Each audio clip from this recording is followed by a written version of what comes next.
What is up, everybody? Unboxing Art here with the state-of-the-art crew for episode 122 of State of the Art. And this episode is a special episode as we have a special guest on as well. And I'm not even going to have... No, you were born 30 minutes ago. You just hatched out of your little egg sack, bro. Calm down. Calm down. But we're going to bring our guest on now instead of keeping him backstage because we've got to get through this because Joe expires at midnight. Like, even though he was born 30 minutes out of an egg, he will shrivel up and die at midnight if we don't have this done by then. So the disrespect. He said it's his month. So let's go ahead and get Rob, our guest of honor, Rob Post, the man behind Savage Crucible. What's up, guys? Where's your like round of applause? Next to your name. Oh, no. Legends. What's wrong with you? Well, thanks for having me on. I appreciate it. These kids. No problem. You know what, Paul? Anyway, so At least I wasn't first. you weren't. He just gets up and walks. and walks away. Yep. Awesome. Thank you for joining short notice. I think we were just chatting. I was like, yeah, I have to have you come on one of these days. You're like, anytime, like Wednesday. And you're like, okay. And I'm like, oh, shit. Let me work on a thumbnail. Yeah, well, I mean, I think I'm doing a show next week with Nikki, and then Holly and I have a show a week from Friday about Collegiate Legends, I think. So yeah, it's kind of funny. Like sometimes there'll be like weeks you're not doing any shows, and then all of a sudden like you'll do a bunch of shows. So it's always interesting. Well, I appreciate you jumping in. And I think that's like a forever thing. You'll always be doing streams and shows and stuff as long as you're making figures, man. And even after the fact, you know, people be like, "Hey, you guys, remember Rob? Let's get his ass up on here again." And back when you used to make lizard people and fish men. And half naked men with swords.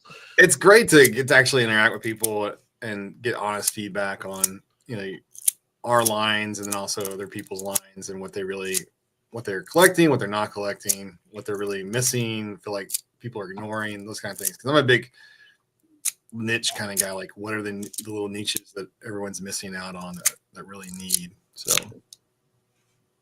that makes sense. Yeah, you're very ear to the ground when it comes to I would say almost like the collecting community. You know? I try to be. I think everyone's got blind sides, right? I mean, I tell people all the time, I'm not the biggest elf fan. I'm just not. But you know, there are people that really like elves. So I can't ignore that. But at the same time, like what I really like goes a different direction than what some of the other people like. That's important. Why you got to have a team, right? But you're doing Elric. Elric is not an elf. You will make Mr. Moorcock upset. Paul stirring the pot I've already. only read one of the books with him, I think. So, and that was Song of the Black Sword.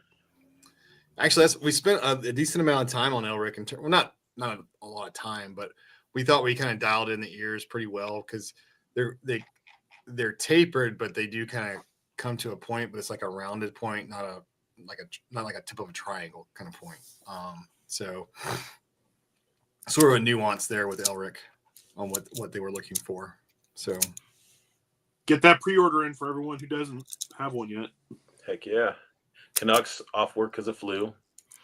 Alberto in here says good or not good, but feel better. He's talking about different flus that he has. Cutthroat in the house. Art G in the house. He's waiting patiently. Renato in here as well. Ooh, Renato. Sam Edwards in here. Sam's hype. Everybody in here. We got some Raven Studios. Nice. Right on. Welcome. Realm of Toys. And Northern Nomad. Man, all you guys. Hold on, Super knocked Northern out. Nomad. Junkion Crafts and Builds. What's up, He has the link as well. I invited him last minute. Orc Outsider Art. Marcel, yeah. Then there's Orc S and Judd's in here as well. Good. Death Owl Customs. Jeez, everybody here. Hope everybody is having a great Wednesday, hump day. I thought hockey was over, or has it got like 4 more weeks? Hockey's still going, yeah. Is it? I have no clue. Yeah, it's still going. You Don't don't know watch what's hockey. going on. That isn't even your house, Joe. Where am I? Exactly. That's exactly. I don't watch hockey, sir. All right. You don't watch hockey at all? Nah. You watch all Nope. the other sports, but you don't. It's one of the watch greatest sports. It takes a dump on that football shirt. I am. Oh. hockey. Come on now. Hey, I'm just saying. it's I'll be hockey. over here watching whatever I'm watching. Better than Yeah. football, you know. I'm a Devils fan because they play like 10 minutes away from my house. So, Right, yeah. Yeah, that's it. Hey, Yeah. look, Philly, the Eagles won, and Philly's still in one piece. So I don't even want to talk I'm about that. surprised. Only RG anime hockey already gets know. Joe's attention.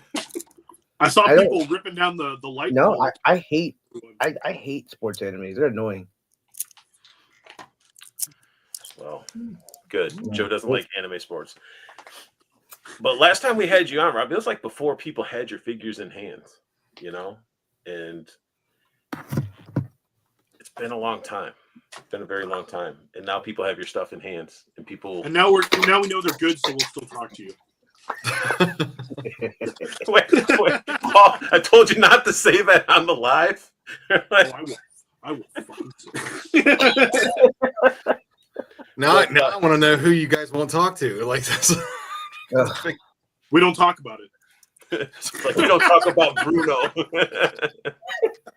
We actually don't talk to each other. We're just Right. This Just is all we do. obligated by a blood pack.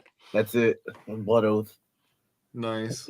I get chiseled out of ice once a week, so Well, you guys tell me what you thought when you got them the first time.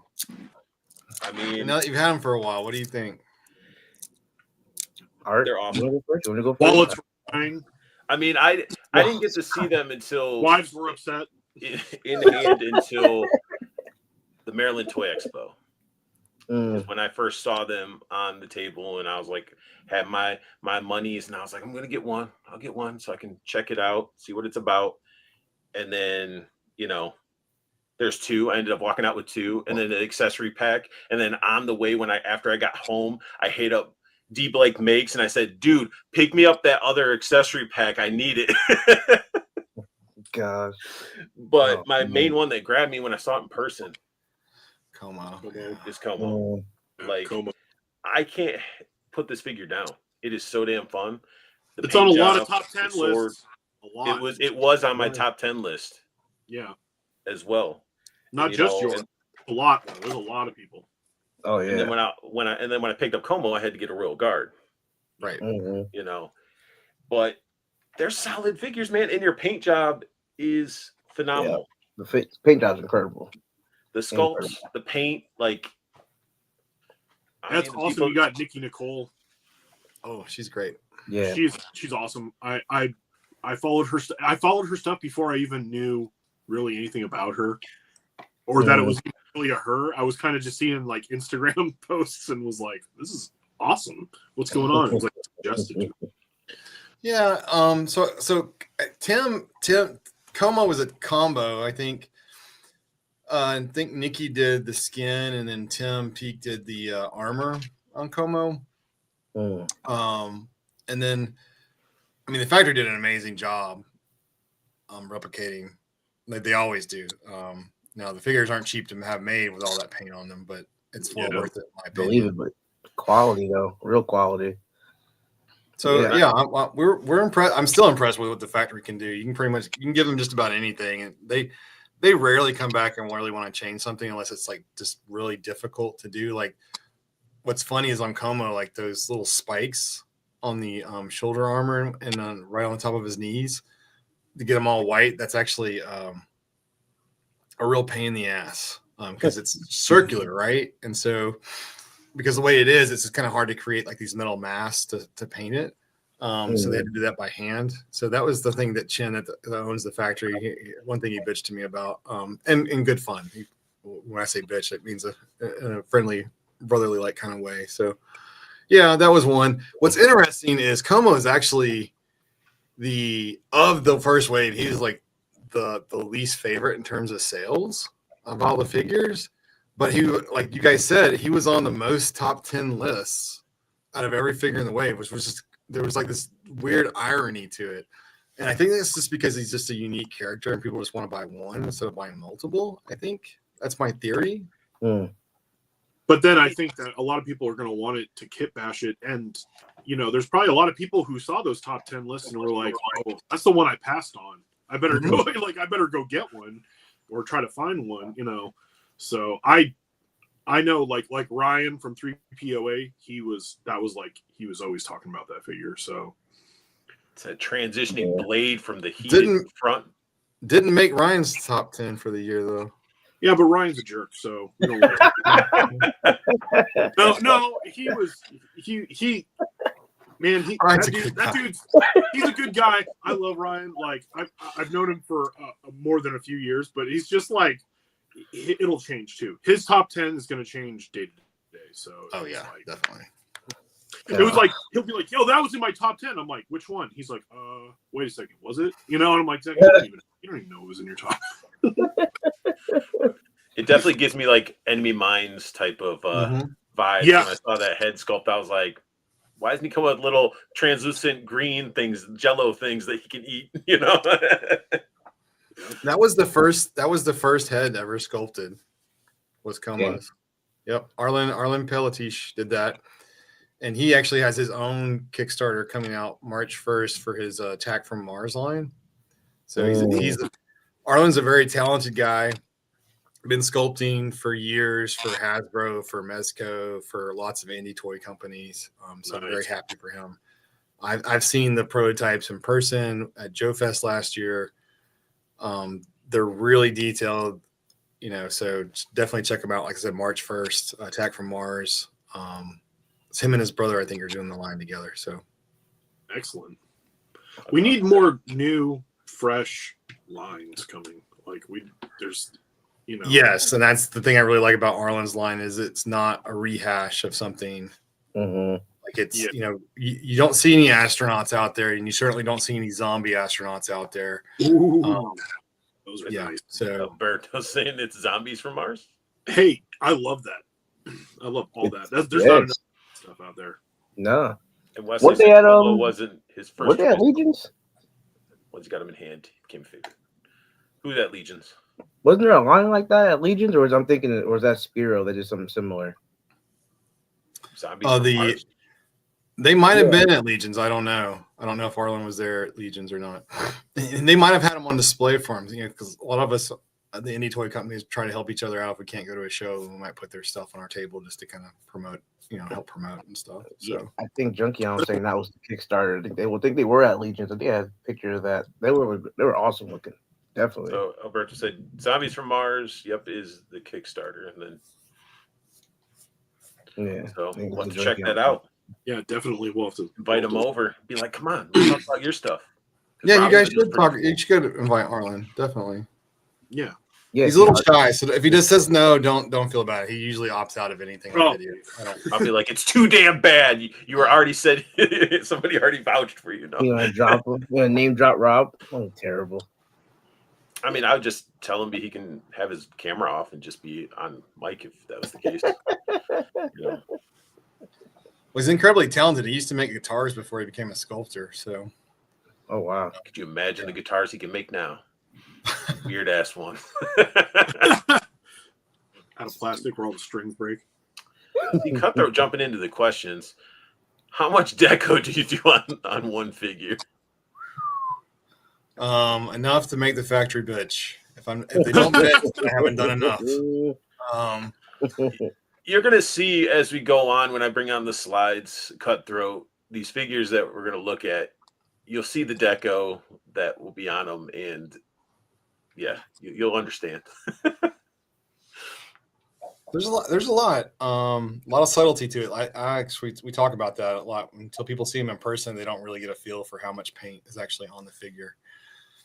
In terms of the different hits, so yeah, you gotta be careful. Don't do too much; it might flake, and then people complain that the elbow joints flaked a little bit. The part that rubs against the other parts, and I mean, nothing's perfect.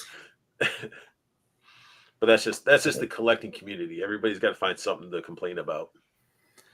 That is kind of the state of toy reviews now, right? Like the only way you can be legitimate is you have to find something to complain about, and it kind of takes away from the joy of opening something. Mm-hmm. I mean, I really, really do appreciate constructive feedback. It is the only way you'll ever get better. But at the same time, you don't want to ruin the experience for other people. I'm just, being like, wow, this is what I was looking for. It's subjective too. Like I there's some stuff that I like that people like cringe at. They're like, really, you like that? I'm like, heck yeah, I like it. But there's no articulation, or there's not enough this or that. And it's like, that's how you feel. How I feel is that it makes me feel good. It makes me feel happy. Yeah. And I don't have a problem with taking a Savage Crucible figure or an Animal Warriors of the Kingdom figure and putting it with Mythics or putting it with something else and just having fun. And I want something that'll make me feel good on my shelf. Like Rob said, it's just like back in like saying what you were saying. It's like people open a figure and just immediately look for like the negatives, and it's just like, why? Like, what's the point of buying the figure? Like, if you're going to just do nothing but point out all the negatives instead of just being like, I bought this because I really enjoyed it and I like it how it looks on my shelf in my collection. People buy stuff just to be like, this is the new thing. I'm going to buy it and I'm going to tear it apart for views. Like, it's like that's that's just stupid. Like, what's the point of buying it then? Like, buy what you like. We get the ones that'll pull their figure out from freezing cold temperatures. They get it delivered, and then they start manhandling it. It breaks, and they wonder why it breaks. They're like, this toy company doesn't know what the hell they're doing. They post it all over social media and stuff instead of just like sending email and be like, hey, this broke. Meanwhile, your package was outside in 4-degree weather for 5 hours. Right. And you were just like, out the package, you were just like, snap. Oh, look at that. Sorry, you're trash. Like, come on, bro. Like, keep the figure up. Damn. That's funny. That's one of the things we talk about with the factory is, joints there's plastic on plastic, and the more you move them, the looser they're going to get. And so you have the option of either just kind of going with like a standard movement out of the package where it's really easy to move.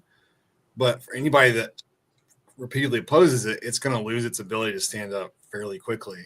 So a lot of people feel like you should start with something a little bit more stiff so that it will last longer. Some people understand that. Some people don't. Some people just disagree with it, and that's fine too. But that's sort of the mindset. And I always find it funny because, people are like, oh, these joints are great. But like, a year later, like you can't stand up. And like, I guess it's all about how long you want to enjoy your toys, right? A lot of my stuff, I usually put it into a pose once and fit it on the shelf, and then maybe adjust it here and there. But I'm not a super like, I need 1,000 poses all the time because I don't want to wreck it. Also, using the action figure as a fidget toy, you're like, yeah, right. Yeah. I mean, shout out to the people that do like fig photography and do all like the stuff like that. Like I'm like Paul. I put it in 1 or 2 dynamic poses, and it just sits there. And it's like, it looks great in that pose, and that's it. Like, yeah. And now I definitely open stuff, and I'll be like, it's not what I necessarily wanted, or I'm not as into it as I thought. But a lot of times too, even stuff that I don't like that much, I still find like I can find some value in it. Like a lot of stuff. But if there's stuff that's absolutely like I just really don't like it, it won't stay. It just Right. Yeah. Oh yeah. No. Well, my classified collection, I've started getting a lot pickier about what I buy for that. Definitely. Art's head just dropped. he's Joe's before pros and hoes. So I mean, except if it's Python Patrol or Tiger Force, how dare you? Yeah, you only see. buy I started to collect the Python. I was just like, I don't like this. I was like, because I got that whole mindset of like, okay, when I was a kid, I really liked Python Patrol because they had the vehicles that you couldn't get anymore, right? So like it was like your second chance to get those vehicles if you didn't get them, and that was awesome. And of course, it's like snakeskin, so it was great, right? But it was all about the vehicles. It wasn't about the Python Patrol figures. So that's where it was for me. And once I just kind of got to that realization, I was like, yeah, I'm good. See, I drank the Kool-Aid and I liked all the weird I liked Night Force and I liked all the like secular like squads that they were doing. Like I thought that was all great. Like Iron Grenadiers. I was always I love Iron Grenadiers. Yeah, that's great. But I Night Force is great because they had that one new character they put in there that was nice for classifieds. I wish they would do. My only regret with classifieds right now is I wish they would have done more new characters, like and mixing it in with the old guys, where I feel like they just blitzed through all the old guys. Yeah. You're asking way too much. Do you know the man babies that live in the cesspool of the G.I. Joe collecting community? Yeah, we're talking to one. No. I like Rob. Keep Rob on. Rob's controversial. Art up. No, I don't like. It's just like a prime example. Like if you change anything, if it's not OG, they all have their tantrums. Pitchforks. Like, have you seen people putting their leather neck next to figures? He's too short. Blah blah blah. I'm basing it on this shittily made animation. I love G.I. Joe cartoons, but nothing is consistent in those cartoons. No, but it's just like everybody having their tantrums, man.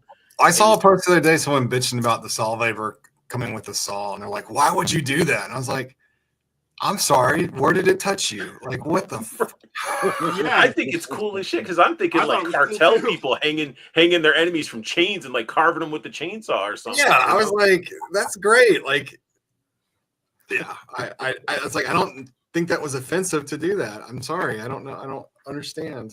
I'm confused. I thought it was a fun thing to add to a figure. So I was seeing people complain about Starduster, and I'm like, don't buy it. Yeah, don't buy it. Yeah. Don't buy it. I thought he looked cool. I was going to get him. I wanted one until I saw the price, and I was like, that'll turn you off real quick sometimes. But I'm like, that's money I could just put towards something that I want more. Mm-hmm.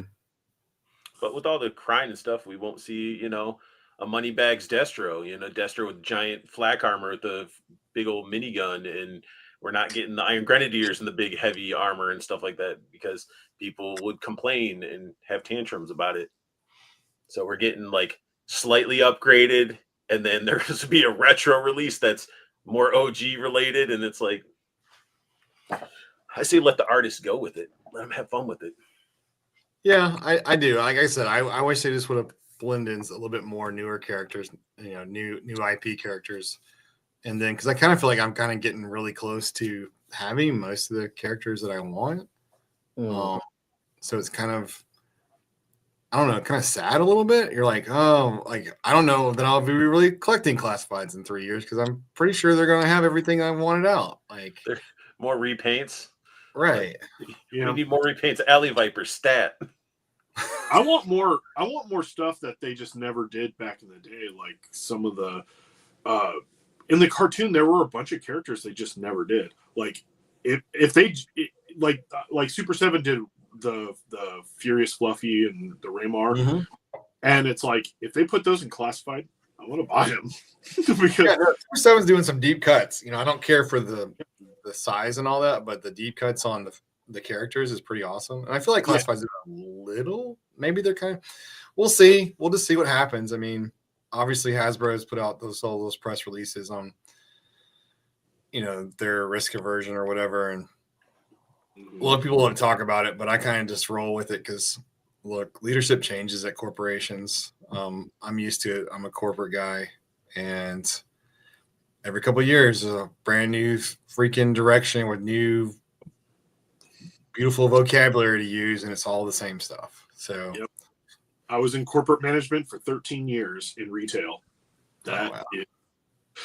you will see the changes, and you'll see it go circular. It'll be one person who wants to go really far to the right, one person who wants to go really far to the left, and then it'll just swing back and forth, and you'll just go, huh, okay, And when you got investors and stockholders and stuff that you gotta kowtow to, it's like, I want neon color spring assisted launchers, and I want sound boxes with my figures. you know what? After they said like they're doing like Dark Lawn, I was like, okay, so maybe I'll get a cesspool. Maybe I'll get some warriors. Dude, cesspool was sweet. I still want to overkill too. Overkill, yep. We'll see. But yeah, we shall, unless they just stop making figures altogether and just sell their rights off to everybody. Like, here, you can buy a license. Wouldn't it be funny if Crystal Ball comes out and it becomes like one of the hardest ones to get, and it was like such a paid warmer as an original figure? That's exactly what I would do if I was them. I would cut the production limited so hard and make it like that the most valuable classified figure to get in the secondary. It's like $150 secondary. Exactly what the hell I would do. I would actually love that a little bit. I'd still want one, and I'd still have to put my pre-order in to get it. But oh goodness.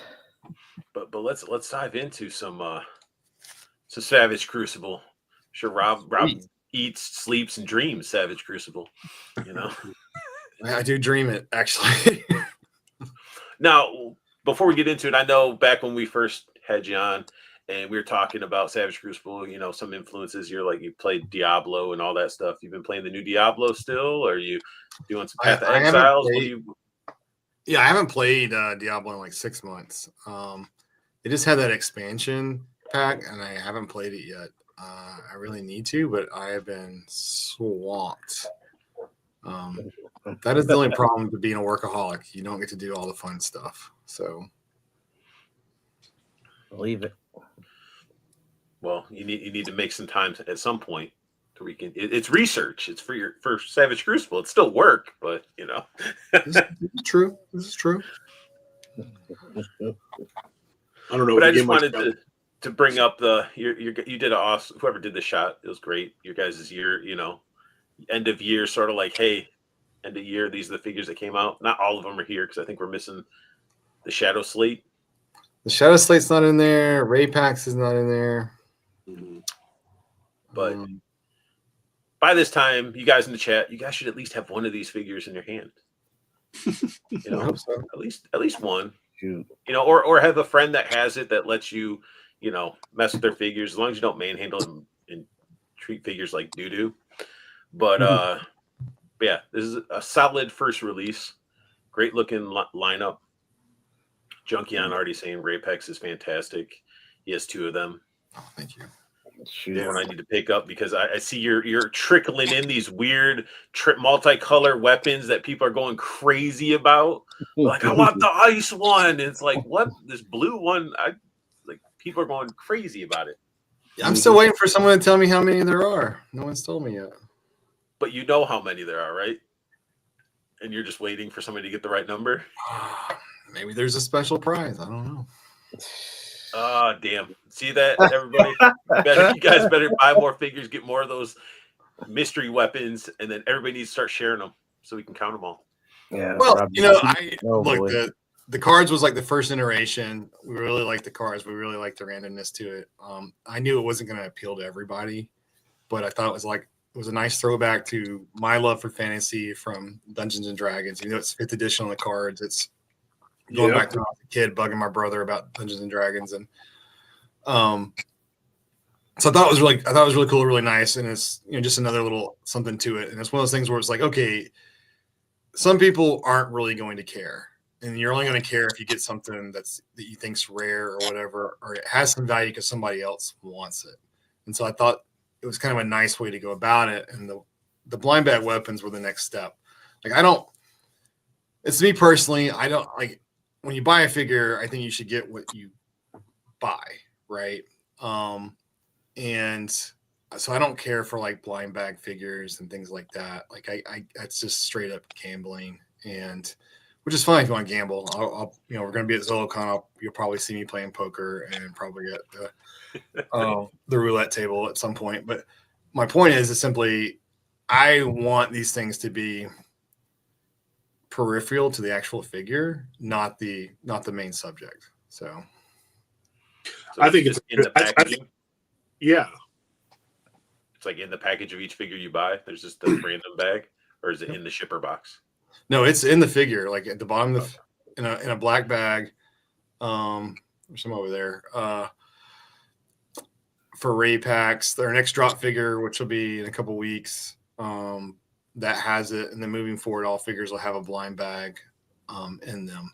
And then I think it's great. Paul, you were talking about her.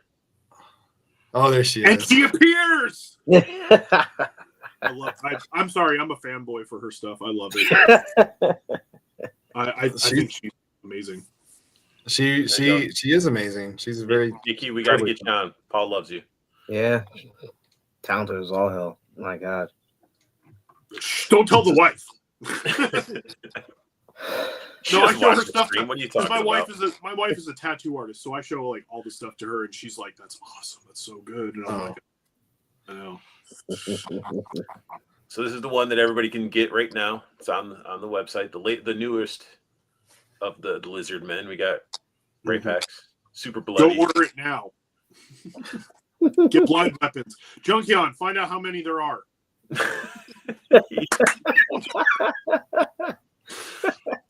But this figure is awesome. Oh, I like the armor that was from Vinmir or whatever. Nin Villamir. The upper go. piece is from Nin. Now, what people don't realize is Nin actually has an extra piece behind his neck, because Nin's neck is actually longer than the standard torso. And so that the 4 weapons that Ray packs came with were all uniquely tooled. So this is the first time to get those weapons, and the color scheme on him, we wanted a different aesthetic, but we wanted all the heads that we had in the character packs that went with the Savage to be able to work on this character, because the Savage sold out so quickly. And my thing is, I don't do reissues of figures. Just as a collector, I don't care for it.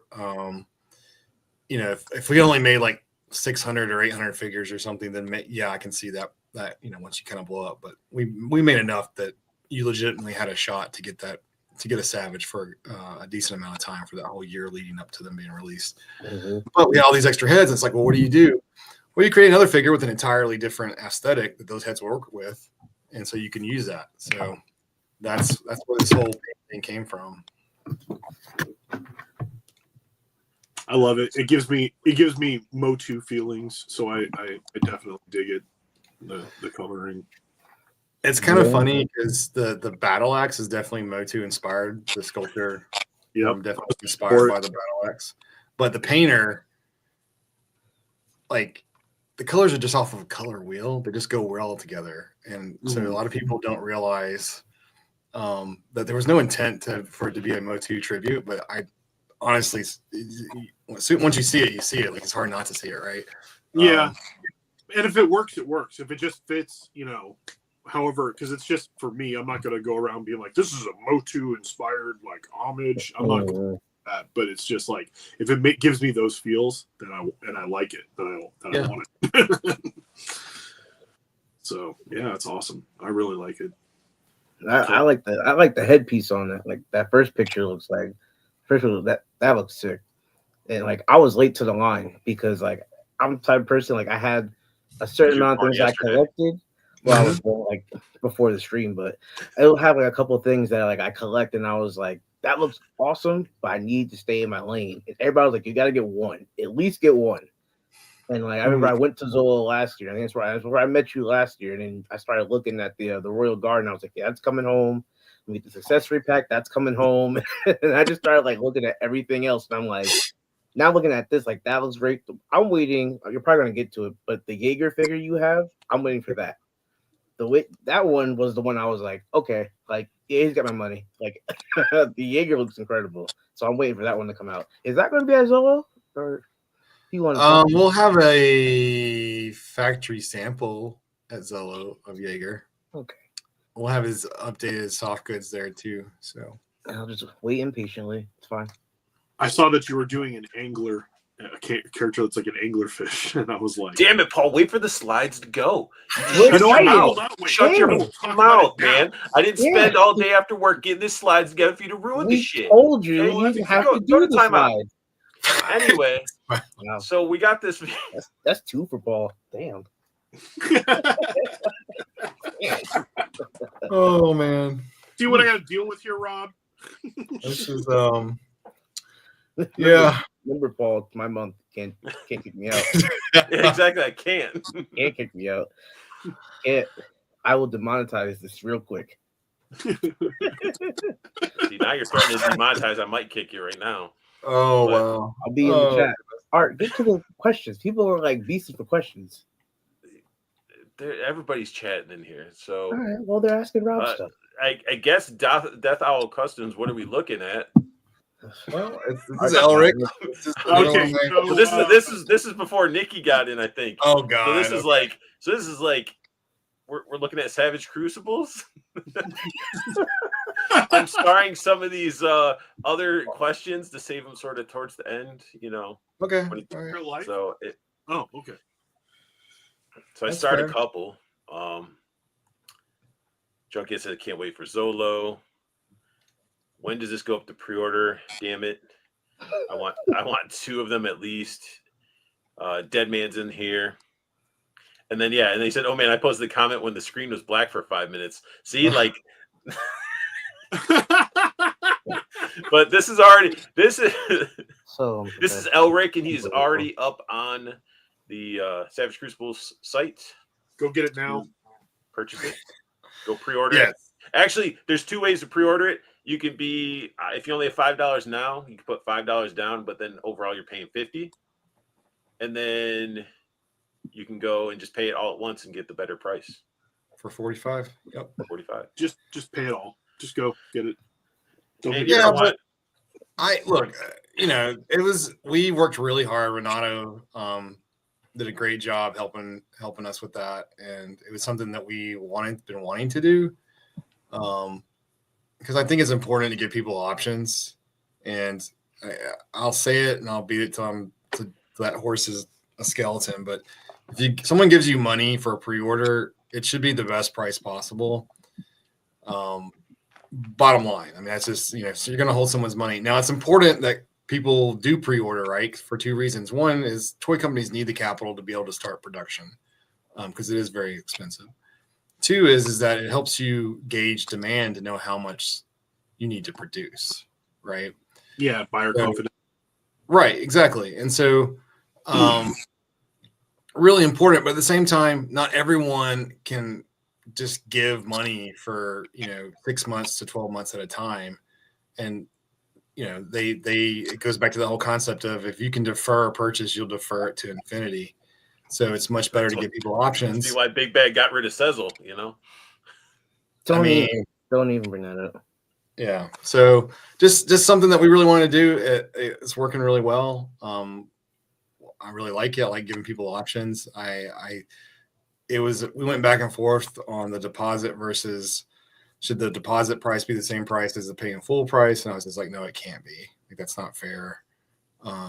It's not fair to people that pay in full. And so, but also at the same time, if you're willing to put a deposit to show that you're interested, then that helps us gauge demand. So it's still a much lower price than you're going to have to pay when it finally gets here. So, And this figure, when people pre-order it, this is actually going to be in you're going to get it in people's hands this year, the same year they pre-order it.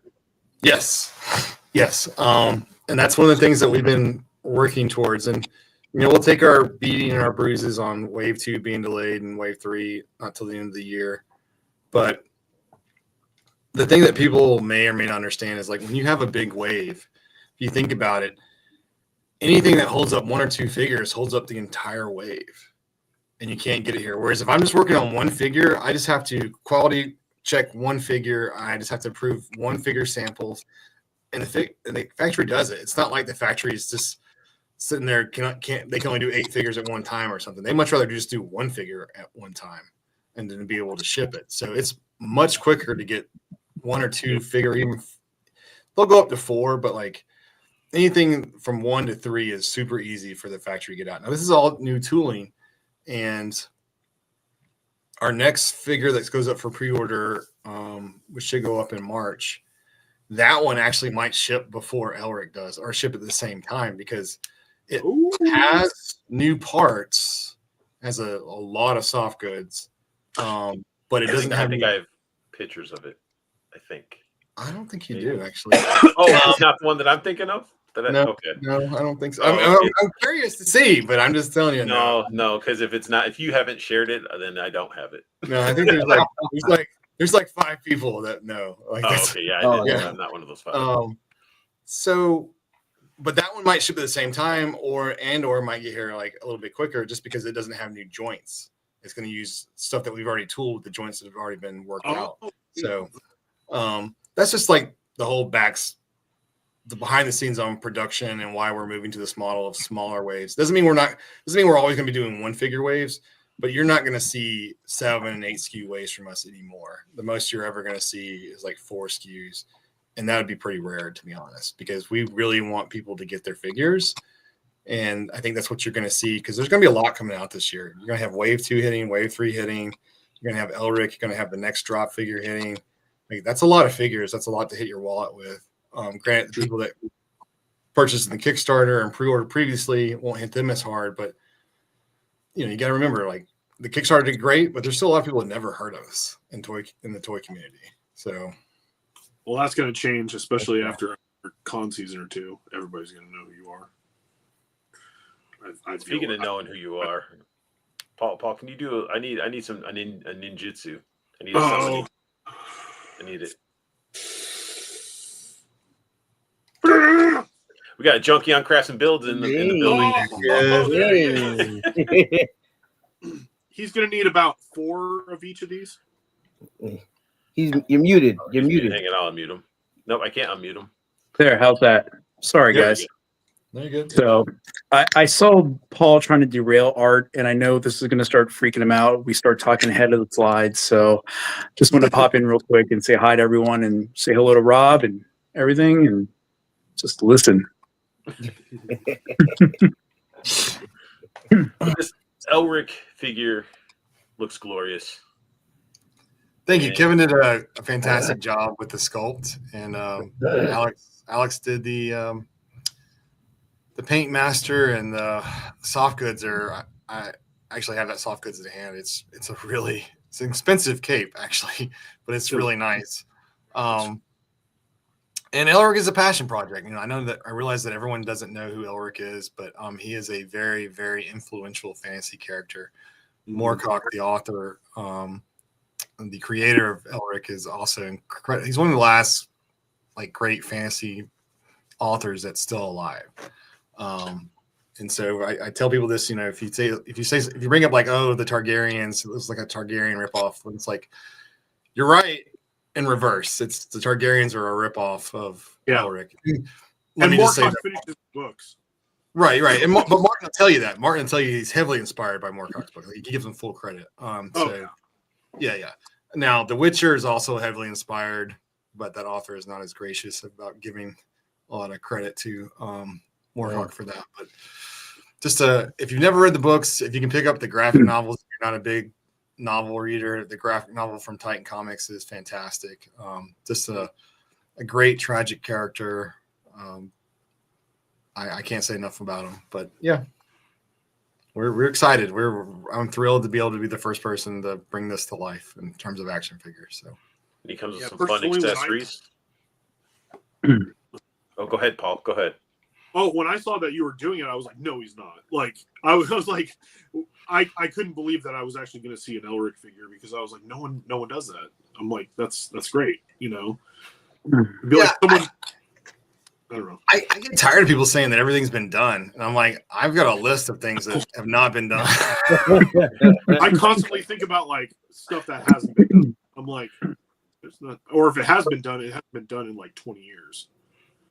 Well, like, so for instance, I was at the Mondo booth at the PowerCon, like 2022, 23, I forget whatever year it was up there. And I'm out there, they're like, well, everything's been done. They're like, name one thing that hasn't been done. I was like, I want a Gunstar from the last Starfighter. No one's done that. And they're just like, yeah. You can see like everyone's like quiet. I was like, yeah, that's the thing. It's like, could somebody get Ace or someone on the phone? Make me the ship from Flight of the Navigator. Hell yeah. Yep. Hey, so Rob, with the articulation with Eldric here, is it pretty much what we've seen so far, or have you taken some of that feedback you've gotten from Wave 1, not counting the foot or anything from the Lemurians? Has there been refinements in your process on articulation with Eldric and what we will see in future waves? It's a little bit. So most of the feedback has been, and this is just, some of these are design choices and some of them are articulation choices. So you'll see in Wave 2 on the bear skin forearms, it has better articulation because it's bear skin, and we actually changed the sculpt a little bit on the bicep. Still completely compatible with previous parts, but it gets you a little bit better. And so it just kind of goes back to, if you have a really big, bulky forearm, you're not going to get as much articulation as if it's bare skin. That makes complete sense to me anyway, from a realistic standpoint. The knees, we felt like were too tight on Wave 1, and so we're trying to make sure that they are a lot less tight. My only concern is they might be not tight enough on Wave 2. And so that goes back to people to understand, like, manufacturing is part science, but it's also kind of part art. There's nuances to it. So, but in terms of the articulation for Elric, it's all the same. One thing that might be different is the barbell in the neck is a little bit thinner. Still compatible with other figures, but it's a little bit thinner, so you can get better movement on the neck. Okay.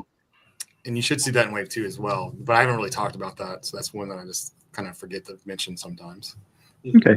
That you kind of answered my follow-on question, because that was one of the things I was hoping, especially now where we see more of these human figures coming out in the wave, is that that nuance that we saw with the Lemurians, is that going to continue on with humans that might have longer hair like we see with Eldric and such? So yeah, that's like the trade, right? Like sometimes if you got a character with really long hair and you want it, you can put it in the back and it'll be fine. But like Elric, you kind of want it in the front. So the plastic's soft enough, but it's still, there's always trade-offs. There's always going to be trade-offs. But yeah, we're definitely trying.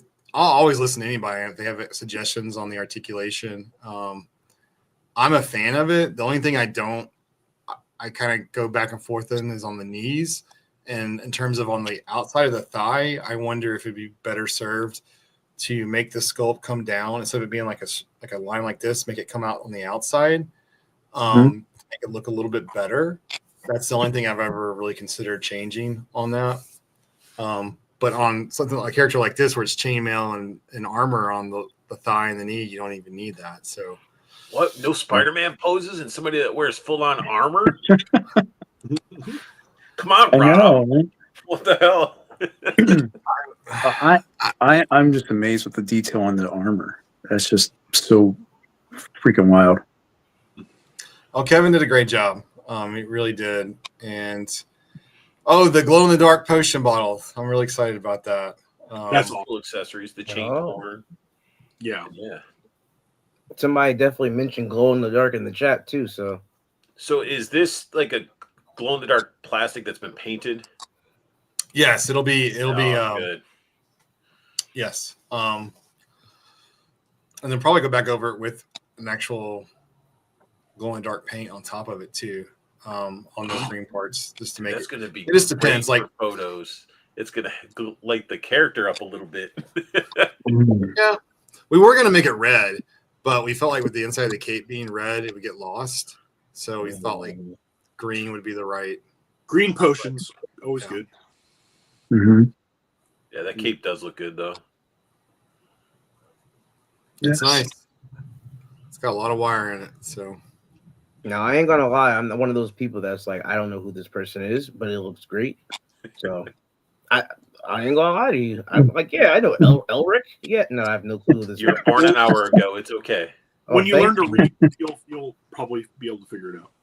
Well, I mean, this character is older than anybody on this phone call. So yes. Like, This is one of those things where like I had mentioned it to people before, and they're like, oh, is that new? I'm like, oh, no. I mean, now Moorcock did release a novel like 2 years ago, most recently, but like his first story with Elric was over 60 years ago, I think. So, wow. like, How much involvement did you have in this figure? Like, did you show him everything and have to get like the stamp of approval? Like, did he have you tweak things? Like, yes, actually. So Linda and Michael are very gracious. I email back and forth with them, communicating. Like, for instance, the shield does not, the colors on the shield are not canon, but we felt like it would clash if you use the canon colors. So that's something we might come back to in a future Elric release in an entirely different style, not a repaint of this figure, but an entirely different style of Elric years from now, using that shield and that more canon colors. So that's like a change. Like we talked about the ears, they're not pointed, they're tapered. That's an important consideration. And we wanted to make sure that the face was kind of very thin, because Elric is a more sickly person. That's why he takes those potions and those herbs. It's because he is sick. And then if you're familiar with the lore, his sword, Stormbringer, which is actually a demon living entity, gives him power to live, and he doesn't have to live off the potions anymore. But unfortunately, it gives him that through taking souls of people. So it's a very tragic cycle. Now, are the mask helmets from specific stories, or are those more creative, just designs? That was more of a creative take on the literature. Okay. Moorcock's not known for putting in a lot of detail. He's like the anti-Tolkien's how they referred to Moorcock. So he doesn't put a lot of super detail into his stories. But Elric is the leader of an entire island nation, and he does have an army. And we were kind of just thinking, like, what would a different take on his helm be? So they, like I said, they were very gracious. And some of the design choices we went with, but we hope to come back, someday and do a different version of Elric that's more in line with some of the wheeling inspired paintings. So what was like what were like the canon colors of him, or is that something you're going to keep for now, like under wraps, so you can come back out with it later? It's definitely like an amber. The cross is more like an amber, and then the shield, I want to say, I would describe it as like an off yellow color. Okay. So that's how I would picture it, but a vomit shield. Yeah. Or just more muted, so it would blend in Right. a little too much. Yeah. Okay. I dig that. It's wave 2. Wave 2. Wave 2. We got Who Man Well, just looking there, naked, staring at his parts. Mm-hmm. Just like all of us. Yeah, right. that was fair. Here you go, Paul. You can get yourself a Who Man. I like Who Man. Yeah, it's great. That shield is great. This is the main character from the graphic novel, the first graphic novel. Jaeger's one of the main characters from the second graphic novel, but which should be released here soon. Yeah, I think we did make one change on this head. I think we went with these glowing eyes to kind of give it a different look. I know some people may not be happy with it, and I understand their position, but Can't make Go everything. make their own damn toy. Yeah. Go start your own company. Go make your own shit. Oh god. I mean, I get it. Like I said, but I'm also like, there's certain things that you want to give it a different look, and we can always come back with this at some point. But But you got to have a vision too, and it's your vision, and provide. You're providing us with something different, something new, something fun. And guys, we're always trying to push stuff too. Like you're always going back to the factory. Like, can we do this? Can this be done? And because when you read the graphic novel, like they do have powers, and we wanted to illustrate that, and we thought that was a great way for that to come through because it's something I want to play up later to a little bit, So I'm glad you have a graphic novel too, so that it can get people more immersed in it. I was wondering like who's like the main characters, or so is there like a main character of everything, or is every book just have like a different main character? They don't like. So we wanted the books to focus, the graphic novels to focus on different characters as we make them. Okay. We do have a culmination event at a certain point, but we feel like a graphic novel being so thick that it gives you a chance to really understand the character. And then, we'll see how this goes for the next couple of years in terms of like that aspect, and then kind of getting a core team and see who resonates with people. Because someone just said, Wave 2 is a sleeper, and sometimes characters are sleepers, right? Like you don't, they never expected certain characters to be sleepers. And then sometimes you think a character is going to be a huge hit, so you kill him off like Darth Maul, and then even killing him didn't stop him from becoming even bigger, right? So just something to think about from my perspective. It's not like you don't do accessory packs that have alternate heads and stuff, for the people that are like gonna cry, But then you got this guy. You got your Krieger, the Shunned. Yep, love him. Some great shots from D Amazing. He did do a great job on these. This figure got that groping hand though. You need it. You need groping hands if you're every week barbarian. You got to grab a skull. Oh, I was thinking other things, but okay. Oh yeah. I was just thinking of like food and stuff. What do you mean perverted? Now you want to be professional, huh? Okay. Nope. Oh, okay. I never claimed to be professional. So sorry, Rob. So sorry. Junkyard, you go on timeout. Anyway, so How dare you? Yeah. You can't kick Junkie on it. It ain't his month, okay? No, Paul again. Jeez. Okay, all right, no, but no, this guy's sweet because it gives me like Golden Axe vibes. Yes. And I love that so much because it's like these guys were so damn annoying in Golden Axe. And the accessories that they come with, and just like the playability for these guys are just going to be awesome.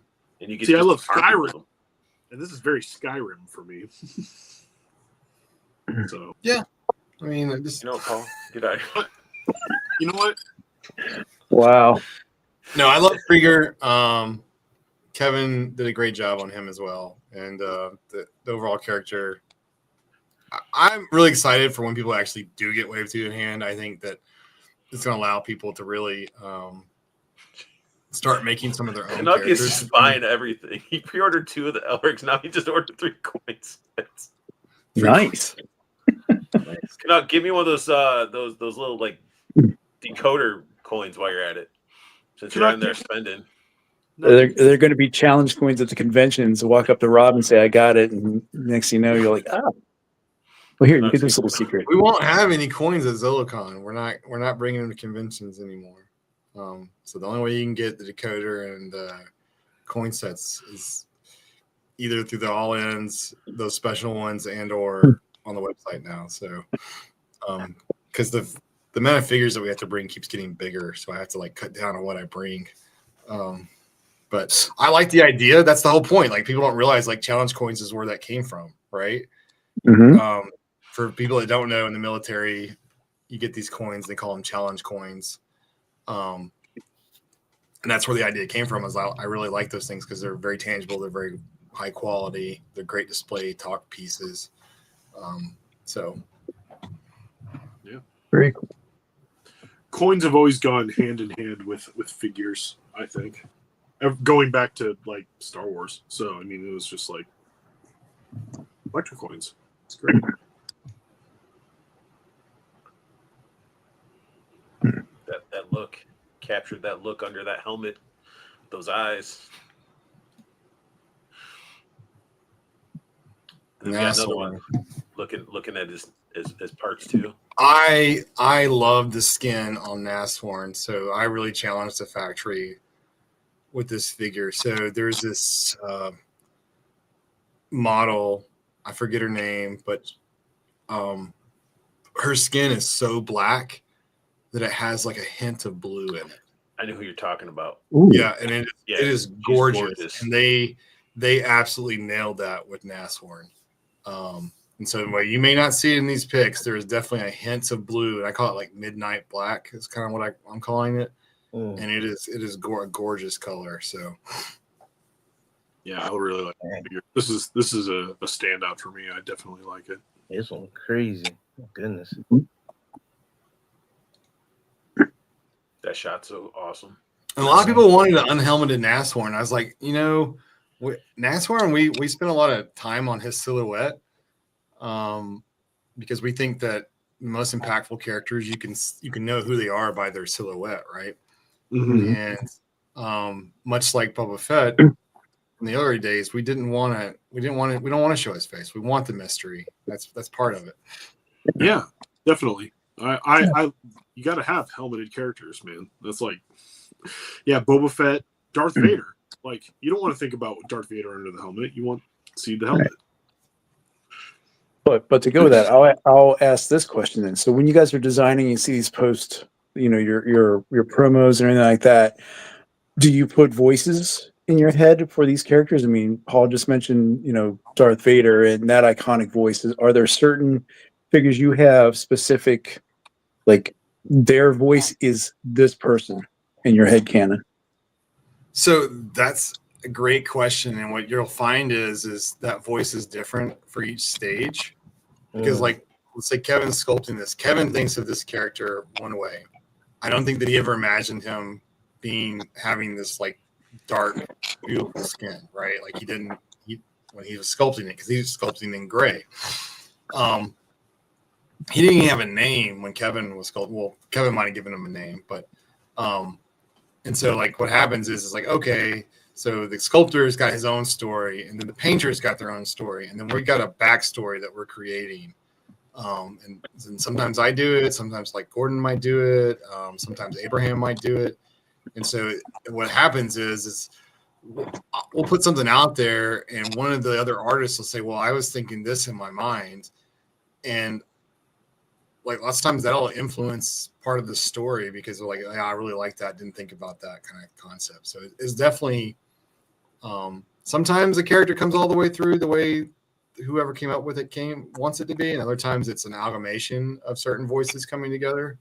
So do you have a particular one for this guy?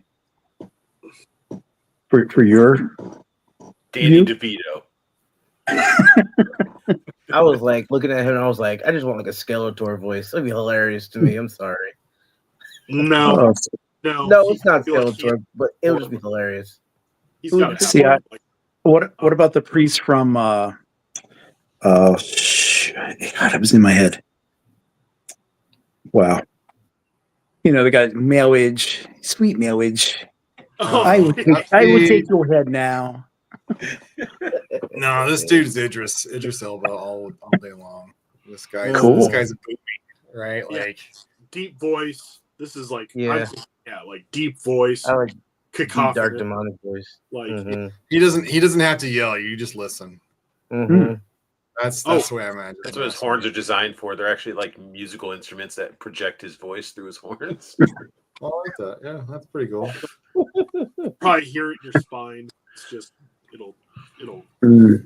He definitely has the presence though. It has the presence. He talks and you just like you can feel the weight of his words. Definitely. Yeah. Yeah. That figure looks awesome. But then to go with these figures, you did awesome accessory kits. So if anybody that is got any lizard people and got any of those sets, you know what to expect with these. But you get middle finger, hands. We got fun hands with them. Get the tankard. You can tell you guys have fun with these add-on kits. We do. I like having options. You know, I have like boxes full of Ziploc bags of all the extra parts for my classifieds, right? Right. But it's really nice when you can make a whole new character. That's when it gets really fun. And so that's what we were really trying to do with our character packs, was give people the ability to make whole new characters. And part of this also is just learning, you know, like which parts do people really like? Do they really just want head packs? But they really like armor packs? Or is it great that it all comes together? You know, I mean, the fact that it's just about 98% of it is all unique tooling that you can only purchase through the character packs, I thought was awesome. But the truth is we don't get a lot of credit for that. True. Everybody in chat, give Rob some credit. Give that whole team credit for these packs. Absolutely. Now, Next time you see buy an an extra extension, make sure you say we appreciate the time and effort you put into these. Yeah. Now, will these accessory packs also have a blind bag in with them, Rob? Yes.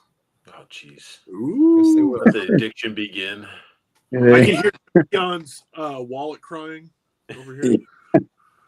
And for those that do pick up Elric or a few of them, is there compatibility between both lines, I should say, I guess, you know, with Elric being on his own, and then, you know, these accessory packs, like, are the hands compatible between the two? Yes. Awesome. Yes. It's all those parts are compatible. Yes. The ports, everything, the armor, the shoulder armor, all that uses the same basic principles of Savage Crucible, and all the joints, the ball joints, all of them are all the same. So Excellent. if you want to tear apart an Elric and use the forearms and shins from Elric and the waist piece to put on a different character, you can do that all day long. You know, someone's going to. Someone wants to. Yeah, I mean, Now, I think so. And this is probably maybe too in advance, but have you thought of like weapon racks and like ways to display this extra armor? Like if somebody wants to have like a blacksmith setup where they can have like the armor on display, fully have weapons on the weapons racks. Yeah, we've talked about that concept. You know, there's certain areas that I think that are somewhat neglected in collecting, and I call them diorama pieces, things that go in your display. They're not massively huge. They can fit in your display that adds character and nuance to it. I think, you know, we've shown our stands that we're coming out with at LA Comic Con. So they'll be at ZoloCon. There'll be a bunch of them there, or not a bunch, but there'll be a number of them there, and you get to see a lot of the plug-in accessories that come with those stands to add more character. And so having a targeting dummy that you can actually put armor on and things like that is something that we're expanding to later on. So yes. Nice. Or treasure chests. Cool. Cool. Like the Treasure chests, yes. Yeah, but if he does a treasure chest, he has to have a mimic of some sort to go with those treasure chests. I'm pretty sure Mimic is licensed by D&D, so I don't know if I can do that. We can call it the copycat. Or I something. mean, there was a mimic that just dropped on 5K Toys, so you can fudge them in Savage with the line. Crucibles? No, it's not. Yeah, those guys can do things I can't do. I'm in the United States. Well, I'm just saying, Yeah. it's a diorama piece. Put it in with the line, man. I'm just saying. But here's what you can do with some of those accessories and how you can kit out these characters too. All right. Oh, if you go back one, I was waiting for Paul to say, "Oh my God, that's from Master of the Universe movie." The guy with the Blade. He doesn't. Yes, He does, thank you. Blade? Come on, Blade. Wasn't his name Blade? Yeah. His name was Blade, and he was a made-up character for the movie. That Movie. Yep. you know. Paul loves Him it. and the lizard dude. I had that one because it made the sparks come out of his mouth. I remember. Oh that. yeah, Yep. that's Sorod, and I have Sorod because they did do Sorod in classics, but you know, hopefully we get one in Masterverse too. His head like reminds me of like Gung Ho classified. He wants to give some Look, mustache. you're actually looking at twins, and you guys don't even know it. So It's the same head sculpt. Oh, Ah, yeah. See, See? and then it looks like we got the whoosh. Got Robo here. Red Guardian. First off, That looks so awesome. Looks good. Yeah, I man. love it. And Damn. then you're saying, oh, if we need unmasked helmet heads of the, here you go. We got a skull head you can put on them, or different helmets. I love that head. I absolutely. That's It's sick. yeah. That is sick. This is like the black metal accessory set. yeah. When you open it, it plays a guitar solo. No, it squeals. Shit, That's I what I was- need. Is I need those the cards that play the music. That's what Yeah. the Savage Crucible boxes need. When you open Yeah. them, it like You has open like some it. awesome riff going. You'll open this one and it'll just be. I'm looking at the spike bat. That shit looks crazy. That's God awesome. damn. Oh, that piece. That's actually we had to. That took. You had to tool that in two separate pieces. Mm. It's actually really hard to tool that piece, but we got it made. But yeah, the spike club is amazing. The head hook is amazing. I like the. I'm not going to spoil his name, but the other Therian head there, the Wolfie S head. Oh, this one. That was great. Oh, I thought Yeah. that was Jaeger without the help of the hood on. Oh shit. No, not Jaeger Jaeger. had Not the head Jaeger. without the hood. So Mix it up. that's a totally new character. Oh shit! I thought it was just another Jaeger. I'm like sitting up now. Got my attention now. Shit. Now, just now. Where actually where you been? Before I was listening. Now I'm like, oh. He was researching who Eldric was. All right. Yeah, thank you. This is why me and Justin get along so well. See? It's got my back. Cutthroat, I'm not ignoring your stuff. I'm starting it for later. So calm down. The amount of work that went into the blood spatter on the shield was fucking hysterical. Like Is it? I was crazy. in China at the factory, and we were like, literally, their paint masters were like showing me their different techniques, because like whatever they do, they want to be able to replicate it like thousands of times, right? Like, Mhm. and so they'll show you what they can do, like different ways, different patterns and things like that to make it look. They're not all going to be exactly alike. Like it's not like that for the blood spray, but you want it to be consistent. You don't want it to be like too much variance in it. So that was really interesting experience for me learning about that. Does it have a gloss to it? Does it look wet? Yes. Yes. So Rapax's blood looks like it has a lot of like dryness to it in certain places, and other places it kind of looks wet. That will definitely look very wet.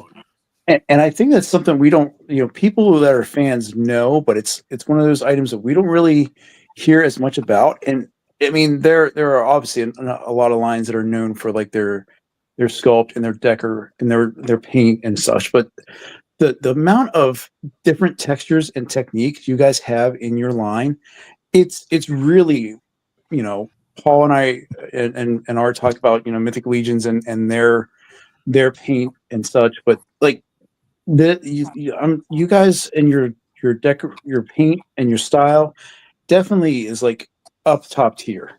I mean, just the shading and that you see on the flame horns, and then as you're just talking about with the shield, and just you're willing to try new things, and I've yet to be disappointed with anything I've had so far. So bravo to you guys for that. Really appreciate it. Now the factory does an amazing job. They have some very talented people. And I think that what most people don't realize is I think our margins aren't as big as other toy companies. Like we put a lot more, like these are expensive figures to have made. I think that we also don't try to nickel and dime our factory, which allows them to put out really nice things and not stress about that. So I can just tell you, in terms of being a boutique manufacturer, like it's very important to have a great relationship and for it to be symbiotic.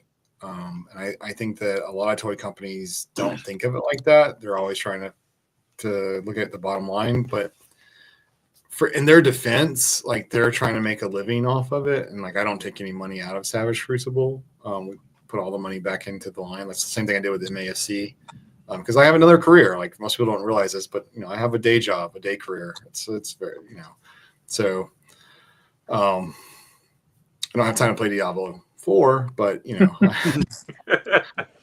you I get to make my own toys, so it's worth it in the end, right? Well, you don't want to be. You want to be like the high end like destination restaurant. You don't want to be the fast food joint, Right. and that's a good thing. That's a good thing for collectors who want to have taste in something that's a little bit, it might be pricier, but you're looking for that quality. You're looking for that. Full. We ain't walking out hungry. Yeah. Well, stop it.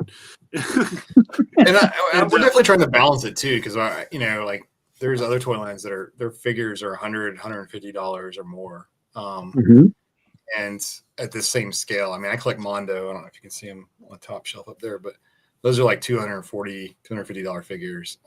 Great figures, but those are definitely not for everybody. That's definitely a price point. But now they don't put out. Well, for Motu, they didn't put out that many per year, but. I think with our next figure that we're going to do a pre-order, I think that people will really, I hope that they really appreciate that figure and everything that's going into it. And I think it's going to be a step up that people aren't going to expect. And I hope it makes everyone excited, but we'll see.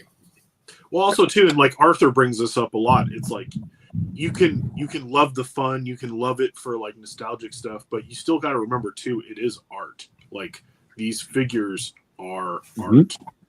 Absolutely. And there is you can like me, I'm not an artist, but I'm a professional appreciator.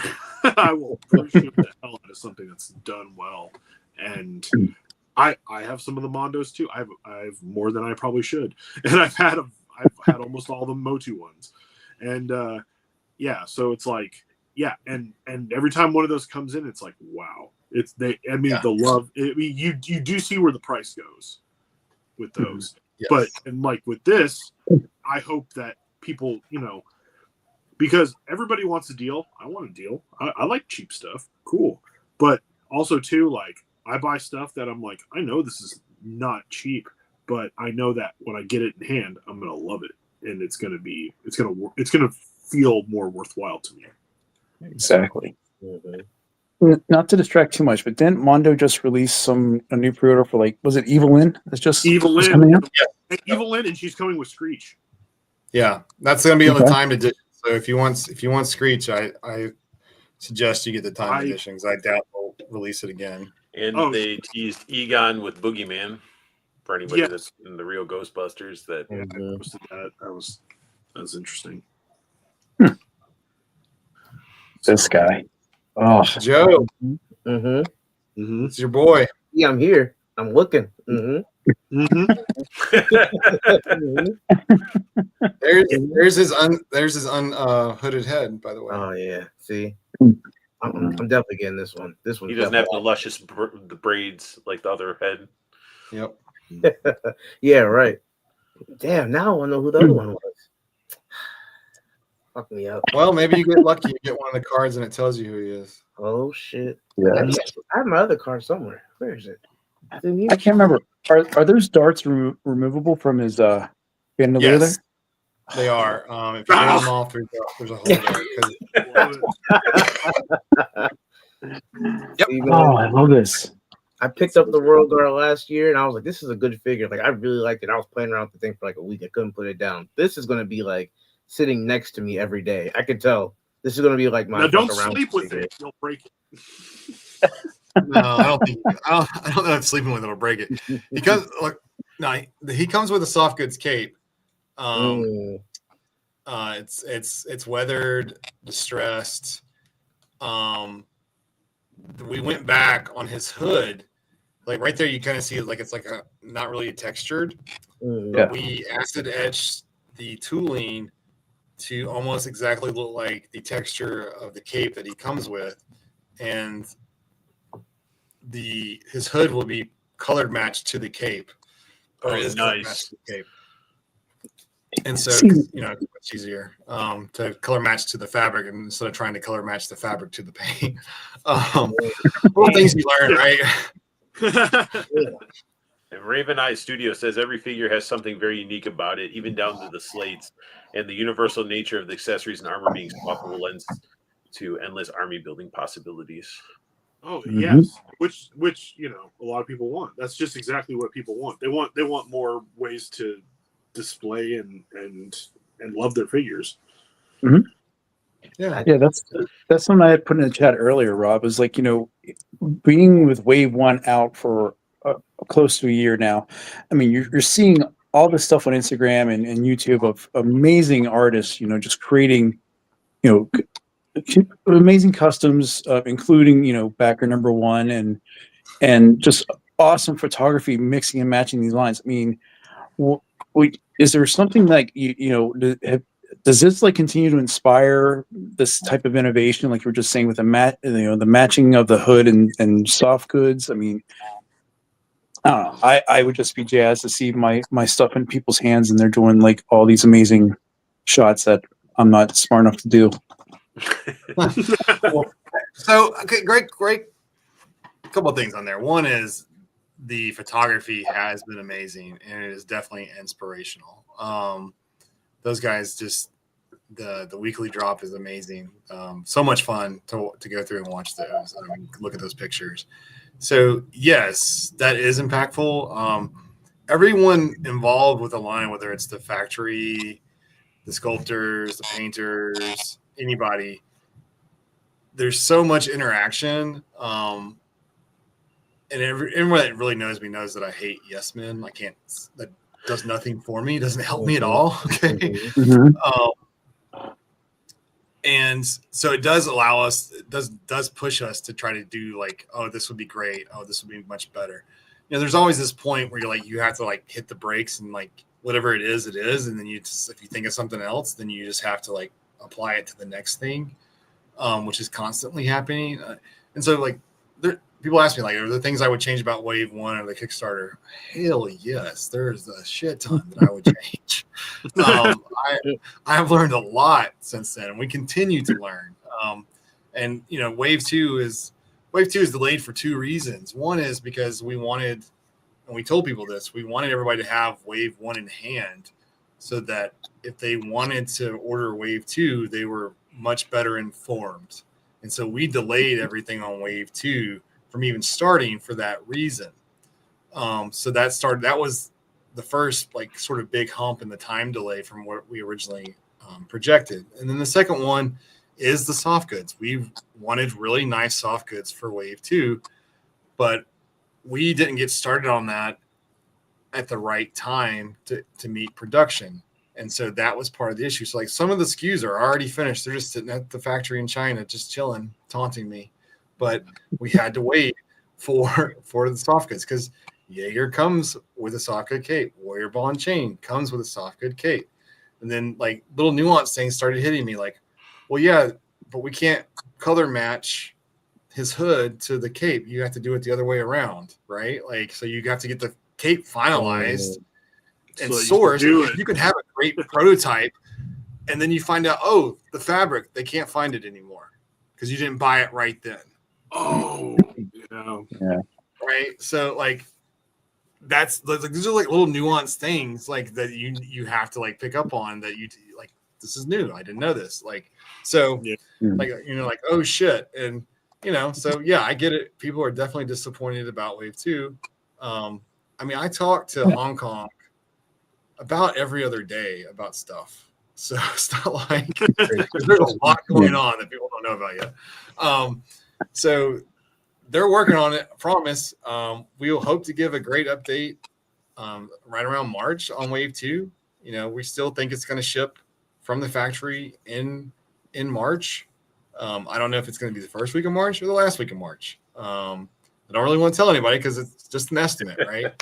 And then Exactly. The other thing that people don't realize, especially now, is all right, you put it on the boat, it gets here. No one knows how the tariffs are going to work. Yeah. We all know there's 10% tariffs from China. Everyone's got that. All right, 10%, 10% on what? Right. It's up in the air. We just don't know. Yeah. We don't know what the process is going to be like by that time too. So Right, you don't. Like You just don't. I was on the phone this morning with my shipper because there's a shipment that arrives Friday. All right, it's already hit the port. It's going to be here at the warehouse on Friday, and so I'm asking the lady questions, and she can't answer them. She goes, "We don't know. We don't know." Yeah, it's a logistical nightmare, and you can't. So it's just one of frustrating. those things where you can't make promises that you can't keep, and you're just like, Well, yeah. it's a kind of cost of doing business. But it's just an unknown, and so people don't realize that. Like, okay, it gets here, and they're like, "Well, we need this in order from the factory in order for you to pay the tariff, or does the shipper pay the tariff? But does the shipper pay the tariff?" Like, those are things that you don't know until it gets here. So does it sit there on the port for an extra 3 weeks, and you have no control over it? You don't know. Yeah, So, and your ship is one of how many, and you don't know what. I mean, it's just there's so many things. Variables are insane. and those aren't complaints about tariffs. That's the reality that it's not a system that's known yet, that's worked out. All the states have, so you don't know. Man, that I can't wait to get that Jaeger figure in hand. That thing looks incredible. Yeah, I was just Four I was just Feathers says thinking- out of Wave 2, the guy doesn't seem to fit in with the rest of the figs. Not hating, just my opinion. I mean, You talking about Jaeger? Jaeger? Yeah. Really? I don't know. Well, he's Etherean. He's not a barbarian figure. He's not like skin. So I see what he's saying, but Plus, this is Wave 2. I mean, there's probably plenty of characters and stuff that you still have to. I mean, there's humans and everybody else in Wave 2. So I mean, I don't know. You know what? I got no problem with him being in any wave because He reminds me of Archer from Small Soldiers. Yes. Yeah. There you go. That's why I think that's why I really fuck with him, because it's like one of my favorite movies ever. So like I had that connection. I was like, yo, that fits so well. Well, it fits in so much because if after reading the first graphic novel, you kind of realize that there are a ton of species and such in the Crucible world. So it's all interlinked some way, shape, or form. But I'm curious to see. And I can't read yet. I know there's a lot of pretty pictures, like the amazing pictures that Art had is up there, and I'm curious to see all the changes from those initial picks to when we get the figure in hand. I'm sure there's like a litany of things that are different now. For sure. So. Then we got the Warrior with Ball and Chain. Sweet. Mm-hmm. Oh, I love it. So gorgeous. So this is a great one.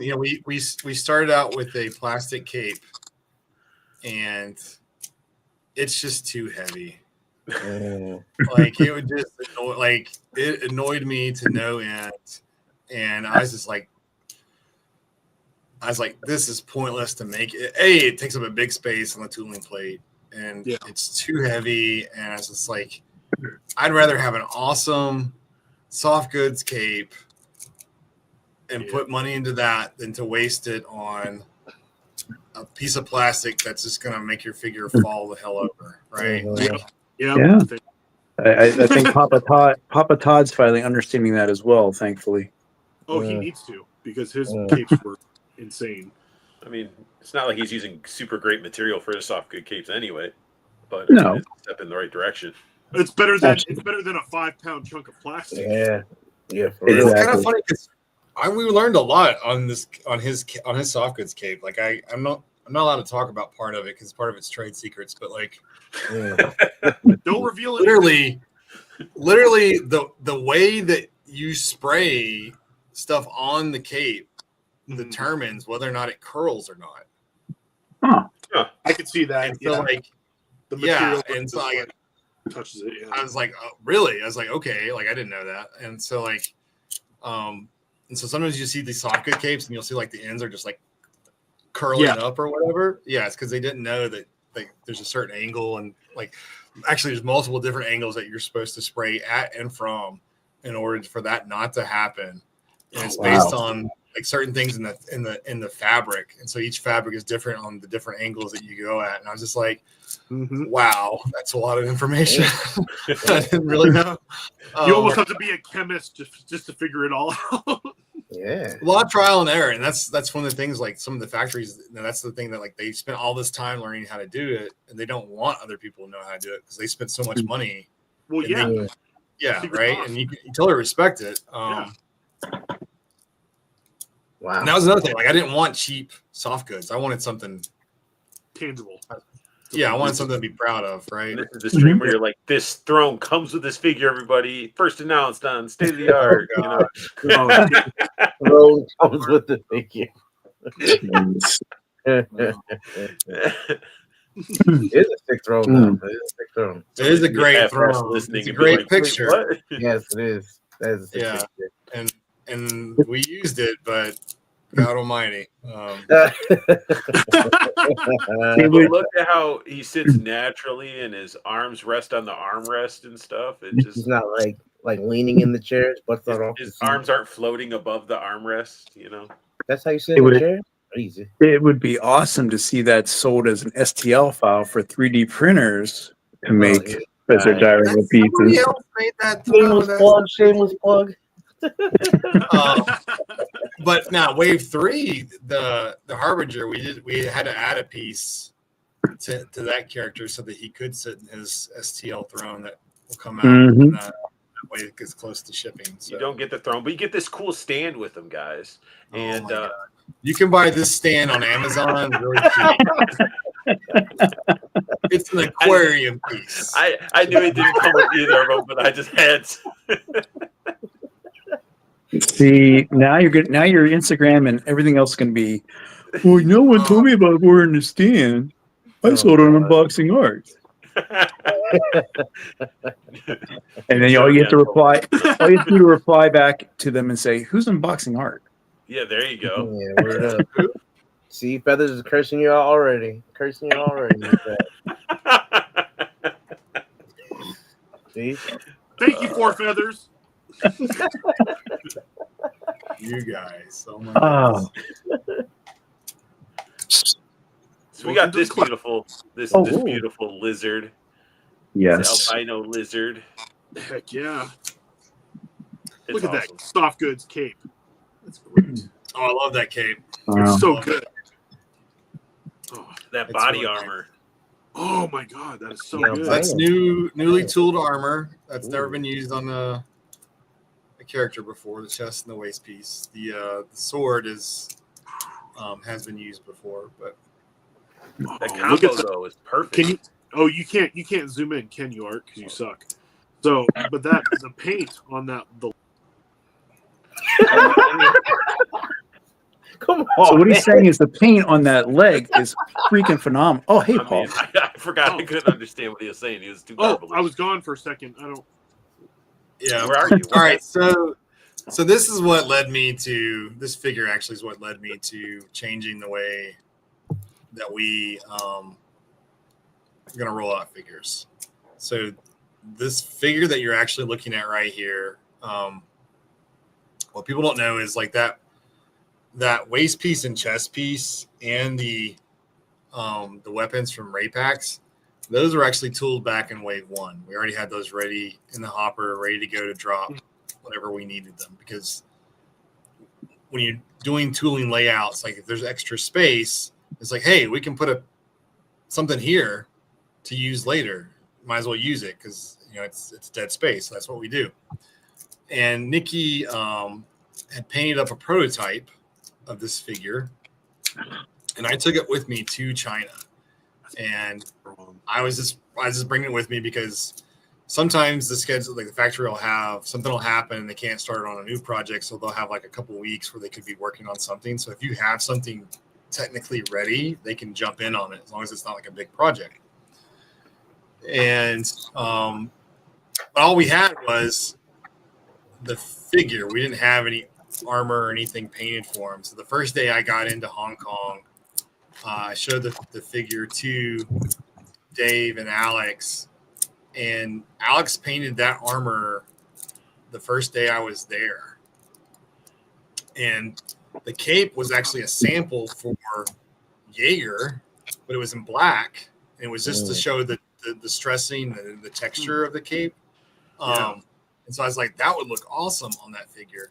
And that's where this figure came from. And actually this sample, the reason why the POM parts are green is because that's from Ray Packs. They had the POM parts there, and they molded it in this pearlescence around those POM parts instead of having to do pearlescence parts, which will be on the actual figure.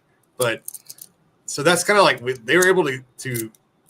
This is like almost a 1-for-1 of Nikki's paint scheme. Like they matched it unbelievably well. Insane. So, She's insane with her paint. Oh, it is amazing. It's like beautiful. It's a beautiful it's page. beautiful. And so I guess I'll go ahead and spoil it. That's actually the figure that is being delivered here Friday. What? Or March 1st, right? So I got good news and I got bad news. Con exclusive. This is going to be our con exclusive. Is the good news? Okay. Which con? I'm teasing. There's only good news. So it is going to be the conclusive for 2026. However, the street date is going to be April 1st. Okay. We are going to allow retailers to have the figure based on previous quantities to sell to people that can't come to the conventions. Obviously, that quantity is very limited, so it's still going to be a very hard figure to get, but we'll be selling the rest of them at conventions. And then like last year, when we get past our convention schedule, if we have any left, we'll put them up on the website. Joe, Zubicon, get me one. So what would be then if you're saying April, what's the first convention that fans will be able to get this thing? That's Zillicon. in 26? 26. No, Okay. I'm sorry. My apologies. 25. I thank you for This saying year. that. Okay, so and Zolicon is March 1st and 2nd, but you're saying is it the fall or winter The Zolicon? Retailers, online retailers April will 1st. have the figure. Should have the figure April 1st. Okay. Or it's going to be a horrible April Fool's joke. And I so then- said that because that never crossed my mind. Like I didn't even Oh realize. my There'll be a god. picture of Rob with the throne of these figures. He's just sitting on the boxes of all the figures left. Fooled you. And so when you're saying at the conventions, it's going to be a limit for customers to purchase, I'm sure, right? So I can't help Paul out or Art. Joe, we don't care about, but I mean, I'm talking about Paul. Oh, And he's going to be there on Sunday. Like I'll be there Sunday. Thank you. Oh, damn. Thank So you, the- Junkion. the unique part is, this guy, he comes with 3 heads. He's the first figure to come with 3 different heads, and there is going to be a limit. I don't think it's going to be 2, but I don't want someone coming up and buying a case, Right. and then around flipping it. Like that's not what it's meant to be. I have nothing against anybody trying to make a buck. Don't get me wrong. Supply and demand, but at the same time, I do want people to get it. And I want them to feel comfortable knowing that they'll have a chance to get it. And that's why I'm adding the retailer part to it. Cause I realize like most of our conventions are not anywhere near people. And so giving them a chance to get it early through retailers is I think a nice option for fans, but it's still going to be a pretty relatively scarce figure because of that. Because I had to manufacture this based off of what I know about our demand curves. And so that's how I got it manufactured. Because when I manufactured it, I didn't know how I was going to roll it out. There's actually a figure that we worked on for 2 months in the fall that I don't even know if it'll see the light of day. It's maybe in 26. I don't know. It won't be in 25, I don't think. And so it's kind of disappointing because that was supposed to be the next drop figure. But it just didn't work out the way we wanted it to. So you just kind of got to roll with the punches and be flexible in how you approach things. So Now, is there? I'm sorry. Go ahead, Joe. No, I was gonna say you said limit quantity 1. Sorry, Paul, can't help you. Now we don't really see it here, but I know with like the Shadow Slate and with Rapex, like the inner mouth. Is there a special like a paint deco that's unique for this figure that Nikki put in? The purple, Yeah. the light purple in his mouth. Okay, so it's a light purple. It's not it's not going to be as iridescent as it was with the Shadow Slate. No, I don't think so. It's supposed to be the color that's on the outside of the skin. So Oh, okay. Too late, Junkion. It's on its way here. You got to deal with it. Let's get someone to paint it. I'll get Renato. You know? Right. No, this is awesome, and I think everybody that gets a hold of one of these. It's kind of funny because, like, when I see these pictures, like the first thing I notice is like you can't see in the picture, you can't see the patina that's on the armor. There's actually a patina. It's really beautifully done on the armor. Like you don't. It's just funny how some of the details don't come out in pictures, no matter what. And you're just like, wow. So It's an unfortunate thing.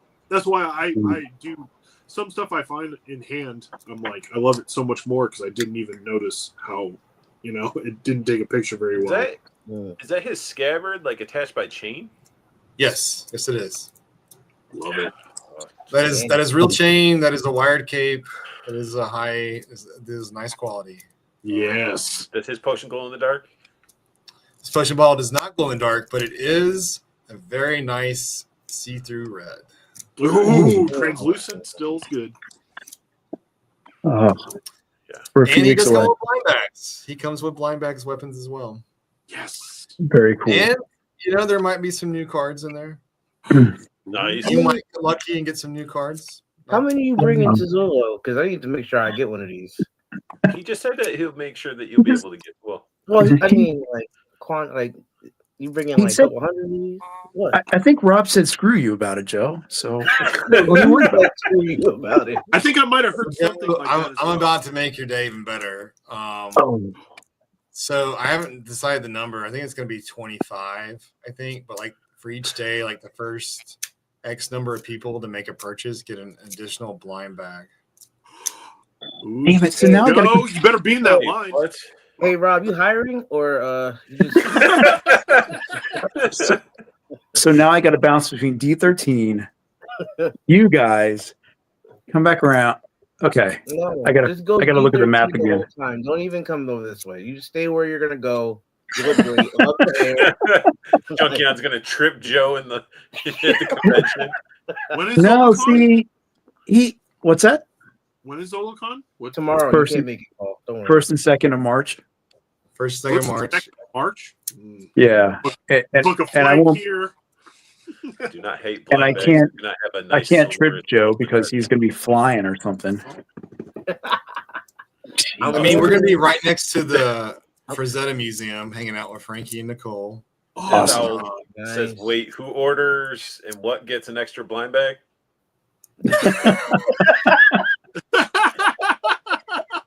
Answer: nothing dealing with Joe. Oh my goodness.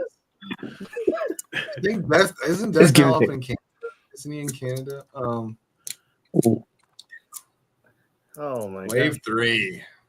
Here you go. Mm. Paul, was it you or And, was Art and I that made was- sure I put the right image with it. Some people, if they don't Yeah, realize, you know. it's like I love the Tony Mitty art. It's fantastic. Oh, This Harbinger. Oh, so this wave. So is good. picture like- piece you was talking about goes underneath the loincloth right here. So you can get those Japanese hentai moments for the figure photography. Oh Jesus! But Moving fish, on. the fish row.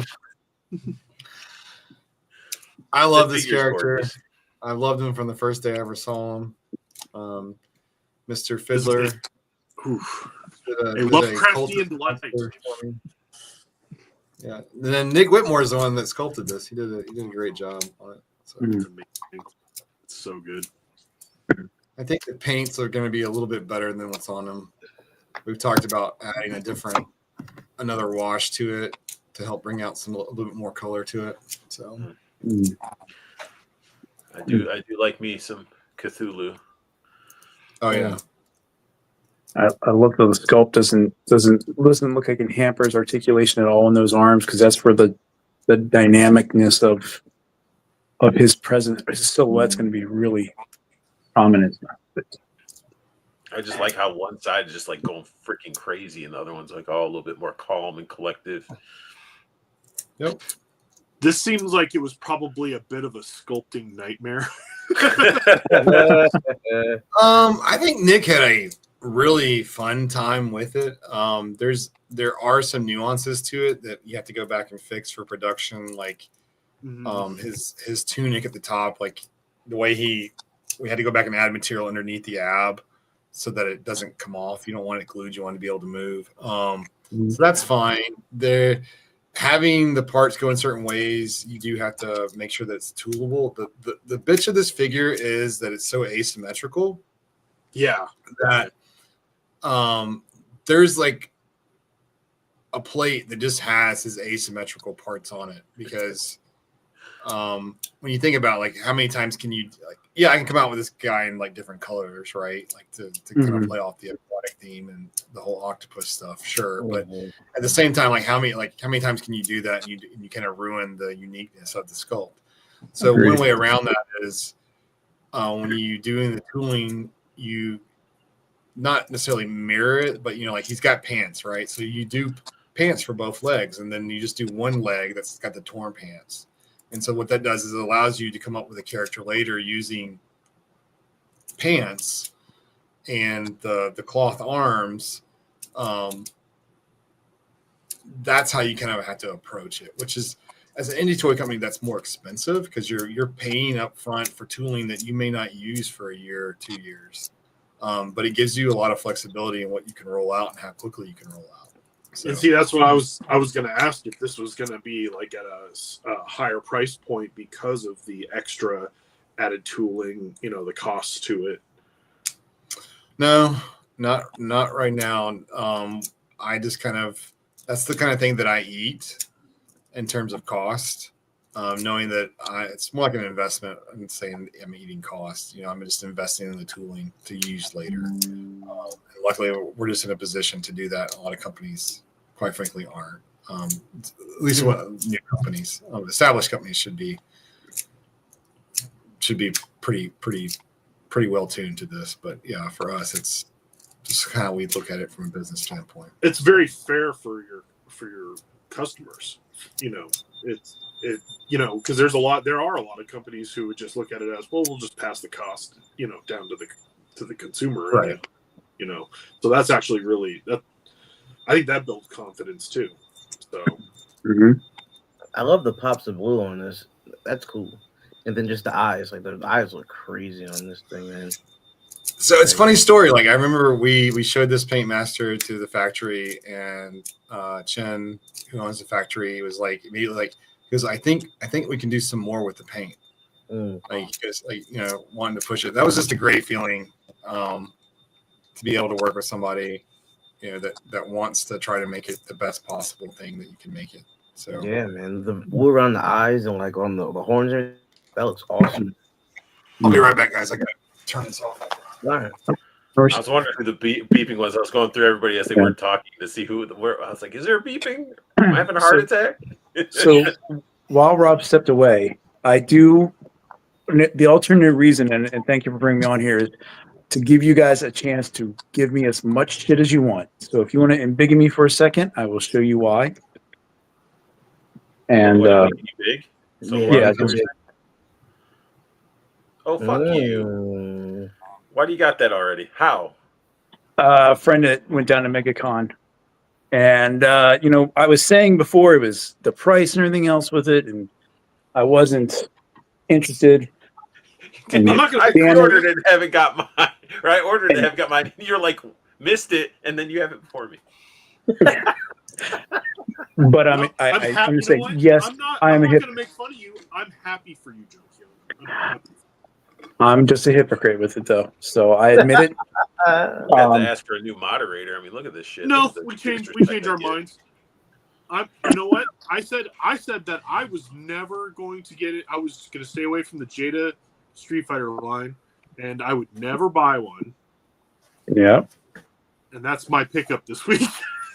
And now you got Blanca and Sagat that came out today. I'm so glad they fixed Blanca's head sculpt, because that initial stuff they were showing looked like ass.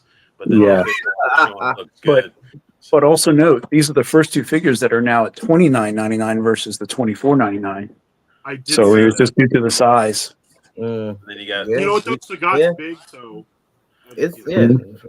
but then you got That's Storm not Collectibles big. coming out with something that just looks with the Alpha line and the head Yeah. sculpt look good. And I mean, I got something coming next week, but I'll hold that for next week. All right. Anyway, that was my you're gonna be on Rob segue. is back. really? I'm not going to spoil it. No, I said you're going to be on next week. You're Oh. replaced by Junkion. You're fine. Do you guys want to see my new pickup of the week? You know, Oh Yes. if we're showing the show and tell, yeah, let's see it. let's see. You're just sitting in the darkness, man. Yeah. He's not trying to show off much of the collection. Yeah, I'm trying. Oh, he has a his tank. I see the his tank. See, Yes, he's yeah. creeping. That's why. What else we got? All right, this is my pickup. Ooh. All right. Ooh, Wait, that ain't a pickup. That's a that's a nice Oh my little. God, this is a All right, sample of Penn State. My bad. Mm-hmm. I'm sorry. Where? Penn State. This guy's Oh. ruining me tonight. Oh my god. Yeah. Okay. Very cool. You okay, Joe? No. Like, He's not oh, okay 'cause talking about he you, man. needs it. God. I've been I can't commenting see on- him. I don't know what's going on. You guys got me on the big screen. I I've can't been see anything. commenting. Well, you got to show it again. You got to get the reaction. You don't Well, have this is to- just a sample. It's not even. It's got to get some tweaks to it, but that's what actually I was working on today. But yeah, this is So Here cool. we go. This is one of 15 new teams for 2025. 15. I'm sorry, Vince- 15 teams in 25? Well, 15 Or new teams. Okay, not that 15 teams are Released that coming out in list? 25. Have you released which ones you're doing yet, or are those surprises? Okay. I'm not even that person commenting under Collegiate Legends. Like, when you get Penn State, I will be buying every one of them. And now I see this, like, now I'm just stressed out. Like, He's stressed out. He's sweating. you He's do got so much Yeah. overtime in my second job now. Oh my gosh, man. You'll get to see the some samples at ZoloCon. Collegiate Legends will have a booth at ZoloCon. So So Awesome. when Joe orders that Penn State one, though, you make sure to send him one from Notre Dame. I refuse to touch you know, anything so Notre Dame. funny story. We can't actually do Notre Dame. I know they don't like it. because What Good. about you, Yeah. man? well, no, they won't license Nope. any product that is made in China. Okay. And they have like a whole list of countries. Like if your product's made there, like they won't license to you. So it's like 30 All years right. old too. Sucks to be them and not have cool figures made. You know? Exactly. Much. Exactly. If that's your team, you know. It's literally like one of the main things I ever wanted was like college football action figures.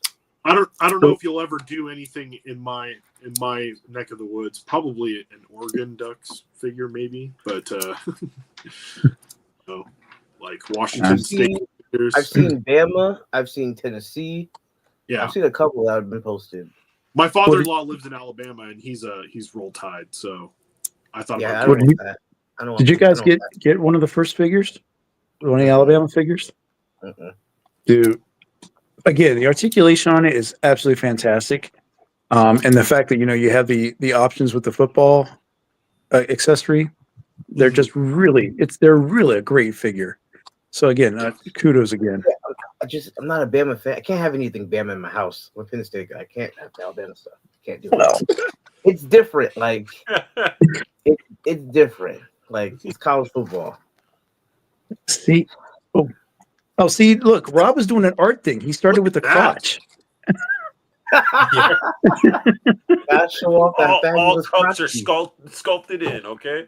Jock straps and everything. God. Did you say Oregon? Yeah, we're actually approved at Oregon, but I don't know that we're doing Oregon for 25. So Paul, get ready.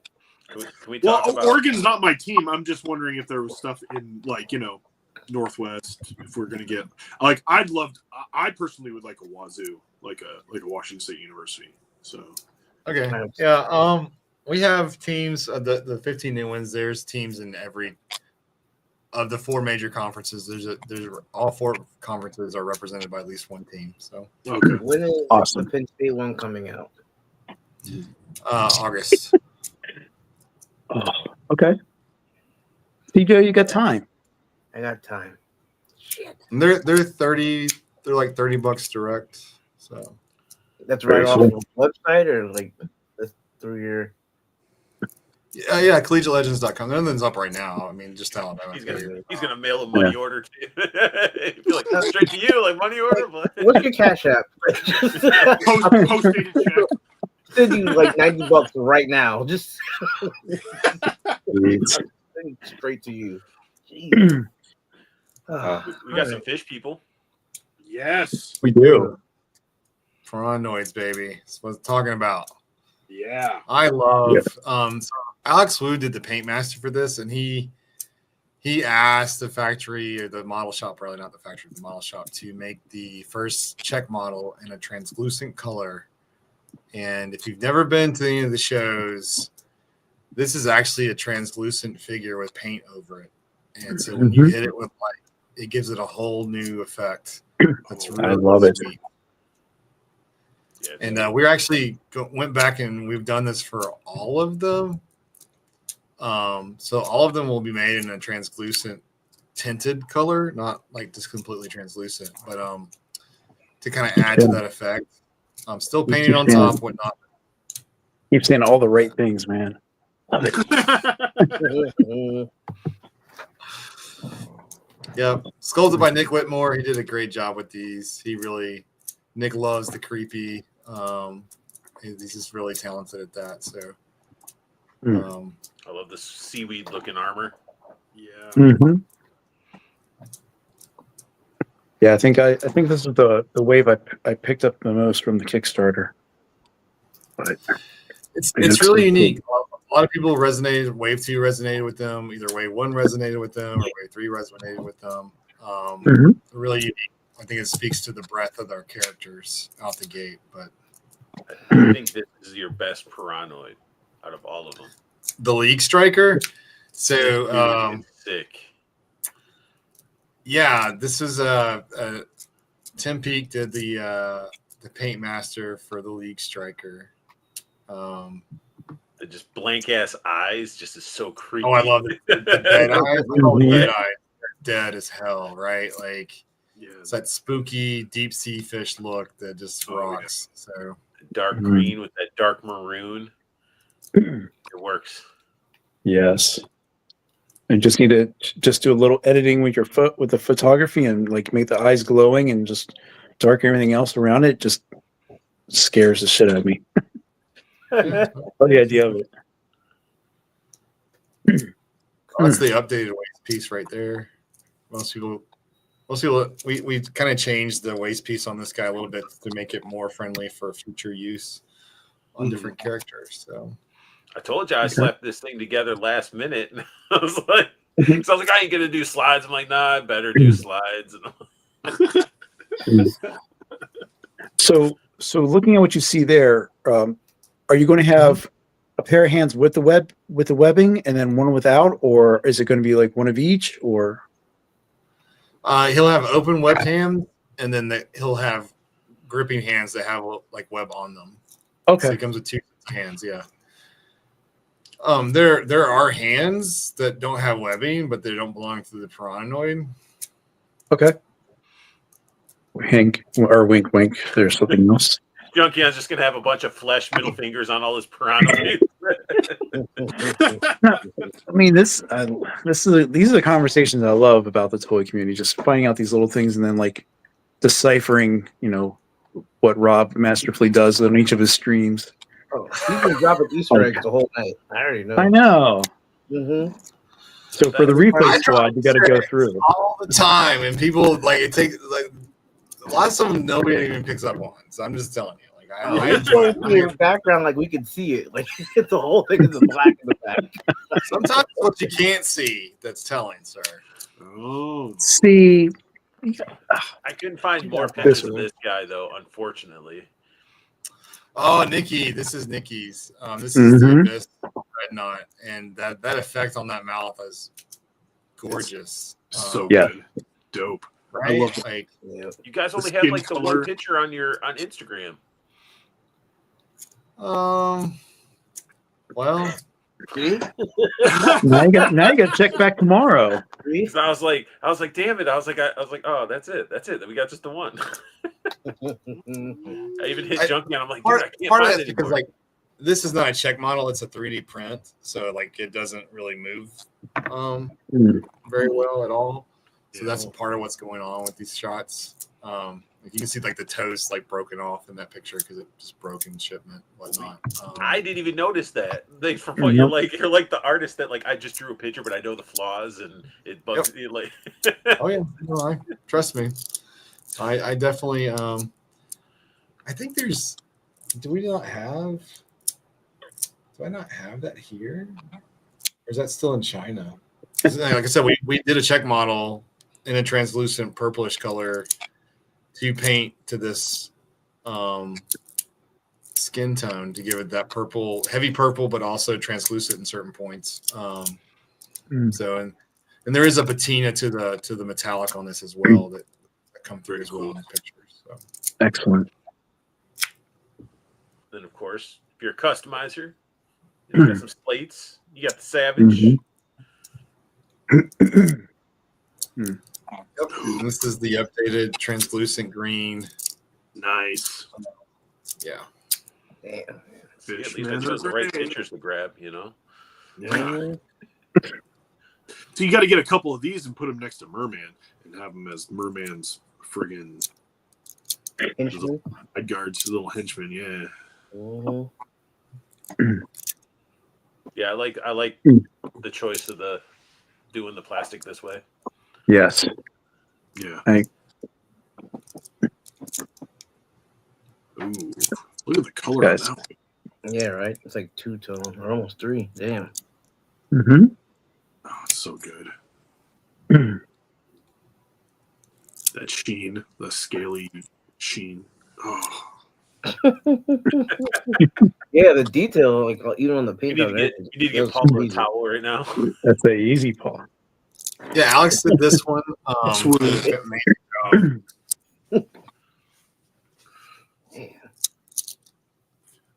And you guys get a stand with it. So just when you get this, Oh my gosh, I swear to God.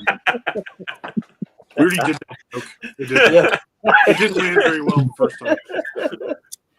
You know you're going to come to a convention. I'm going to throw that shit at you. I'm laying unconscious on the ground.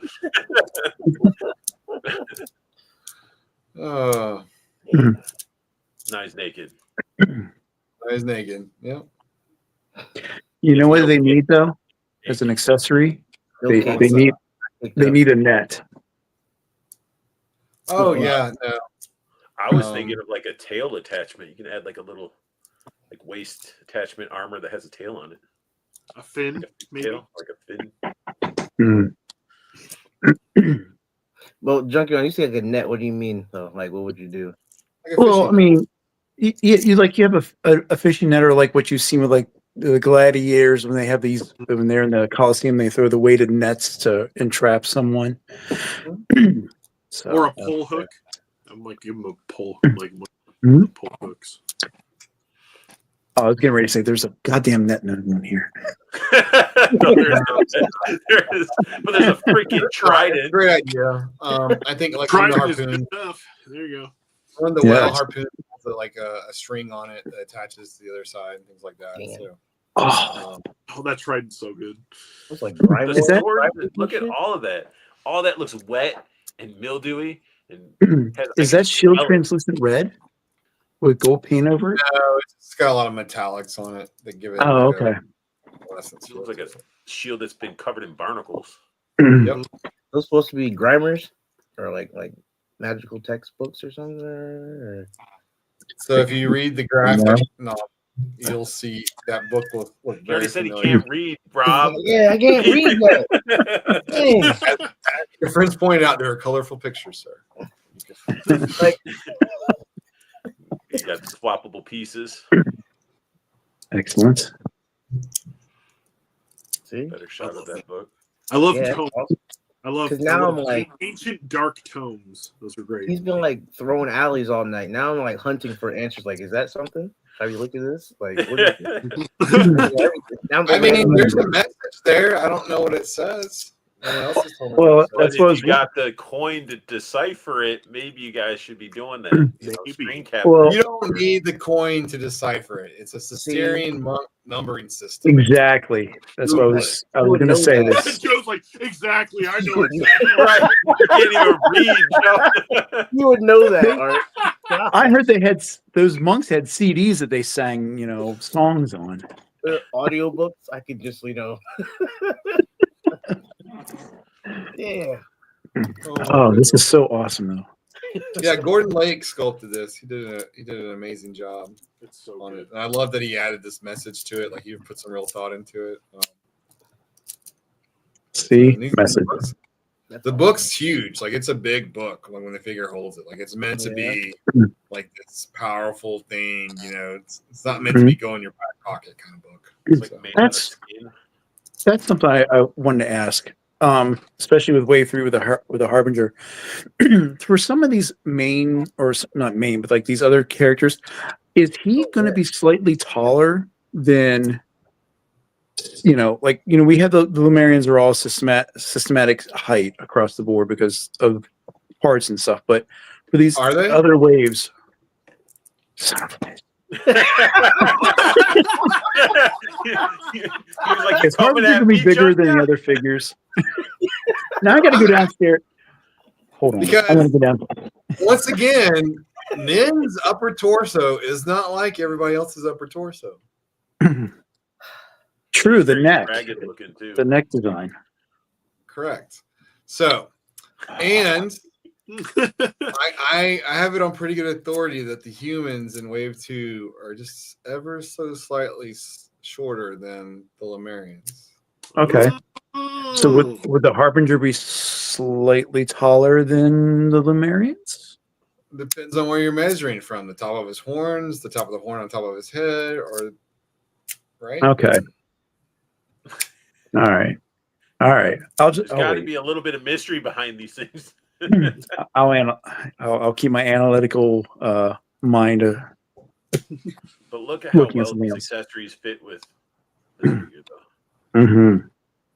No, I mean those are great questions. We think about those like that was we wanted to make the humans a tiny bit shorter than the Lemurians, right? Like just to be a little bit You more got to scale in the way you envision it in your head. So right, but you wanted to maintain that functionality of being able to part swap, not just for people that want to part swap, but also because it gives you more in your library to make future characters. You don't want to pigeonhole yourself, right? So there are ways around that. Little deviations at the thigh, at an abdomen, can add up to like 3 centimeters, which gives you enough. But on each individual part, you don't notice it at all. yeah. Okay. So No. Go ahead, Joe. No, I just said, damn. no, I was just thinking something else here, questioning back and going back to with the graphic novel and the story behind Crucible, and specifically with the humans. Has the thought ever come around, like, without hopefully divulging too much, some of the humans are grabbed from different times. So would we see something like with an accessory, or like you were saying before with a diorama piece, that would be indicative of like a different set of time periods? I'm not saying like, hey, here's human version 2 and he has a Tommy gun or something like that. But I'm like, knowing the story of it, would he be bringing something like, say, like, I'm going to go like crazy and just say like he has a Walkman or something. I'm just Guardians of the Galaxy in my head or something. Would there be something indicative of like time periods that would be future, maybe ideas or something? Definitely not discussed what do you do with a revolver after you run out of bullets. We have definitely not talked about the Delver having artifacts in his backpack from different time periods, because if you think about it, an item could be from the future, but it would be in the past, watching from the character that's in the Crucible at this moment, right? So, Right. Yeah, we've talked about that. I'm pretty sure if you watch the animation, there might be some guys wearing cowboy hats or something to that effect.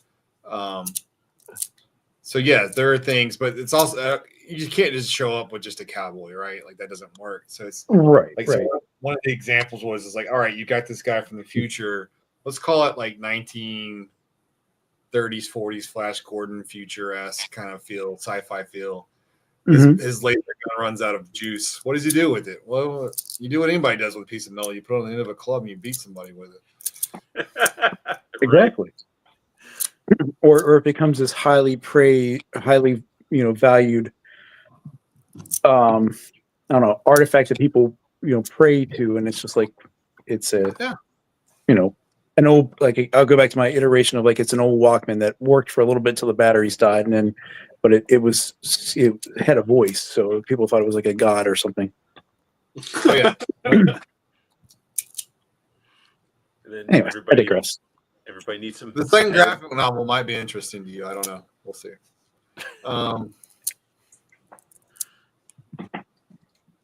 We got some slate alternate heads that people can paint up, do whatever you want.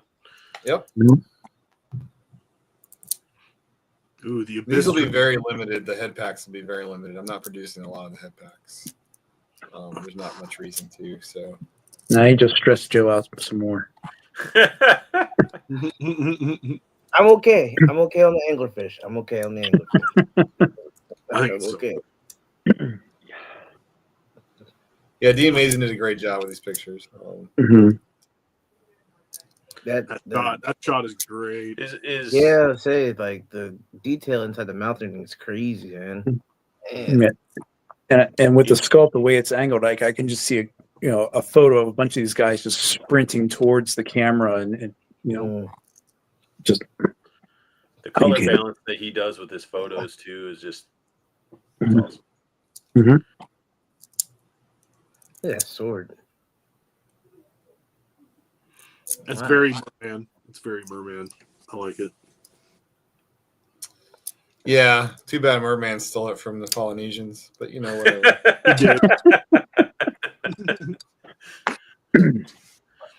Like the Maori. This is that new body too, right? The translucent. So then this is the one that you're talking about. That's more the translucent painted. Yes.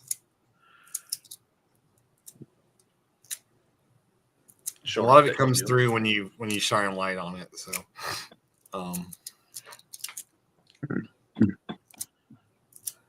so cool.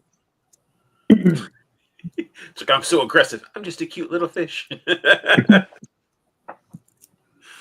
Like one of those little monkeys that tears your face off, right? Right. It's like, oh, it's so cute. And it's like, just get tridented. Now, would one of the Piranhoids heads fit on that Barbarian accessory pack that would hold a head? Yeah. Even better. Ball joint's the same size. That was one of the things that's why we made the blood all on the neck, so that you can plug it into anything. Because it's like if you make it flesh tone, then you put it like a different, like a Marion head or a Piranha head on it, it looks kind of funny. So you're just like, just make it all bloody, and that kind of gives it the effect that you're looking for. So this is who I'm excited for. Nez, baby. He looks so awesome. I love this character. This is Kevin Special right here. There's a lot of pressure to get him out sooner than later, and I'm just like, oh, you guys are gonna make me go broke. and he's technically a dwarf. Like he almost looks like orcish, goblinish a little bit. I think it's fair to say that there's a decent possibility that he's a hybrid between two different Okay. races. I love the little bombs and his staff with the candle and pickaxe on his back looks awesome. Yep. No, we got a great story for him. Does his bag open? Does he store all his stuff in his little backpack? We just talked about that. Like, what little prizes would come in his bag, right? Oh, so is there going to be like a hidden mystery item that's in his accessories, possibly? I bet it's a stand. Yeah, there it is. It's right there in the picture. He's going to cram that whole thing. Stand for his figures to stand on.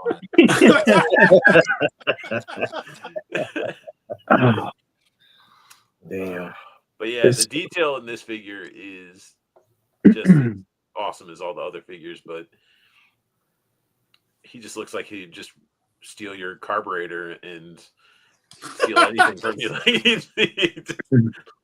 Right. I like morally gray characters. You know, I like guys that are and girls that just, you know, I think that's a little bit more human, is that we're all kind of gray in certain areas, especially when we're looking through the lens of ourselves and how we perceive everything. You know, we always talk about how there's two sides to a story, and there's usually something in the middle that's called the truth.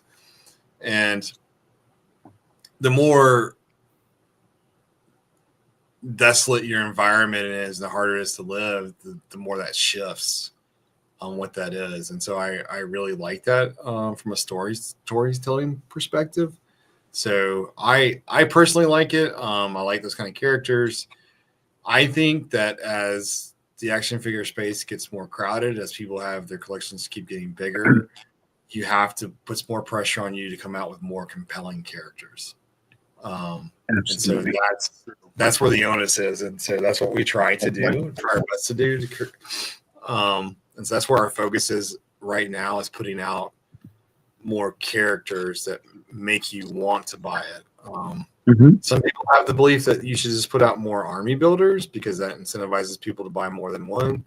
I don't disagree with that strategy. And it's great for new people jumping in, but like as a classified collector, how many times are we going to army build something now? Right? How many bats do we freaking need? Yeah. Yeah. So that's why I tell people like the Shield of Dazara, the albino Lemurian, that's our last Lemurian for a while. Like, no one needs any more of those guys for a while. Like, that's where it's at. Yeah.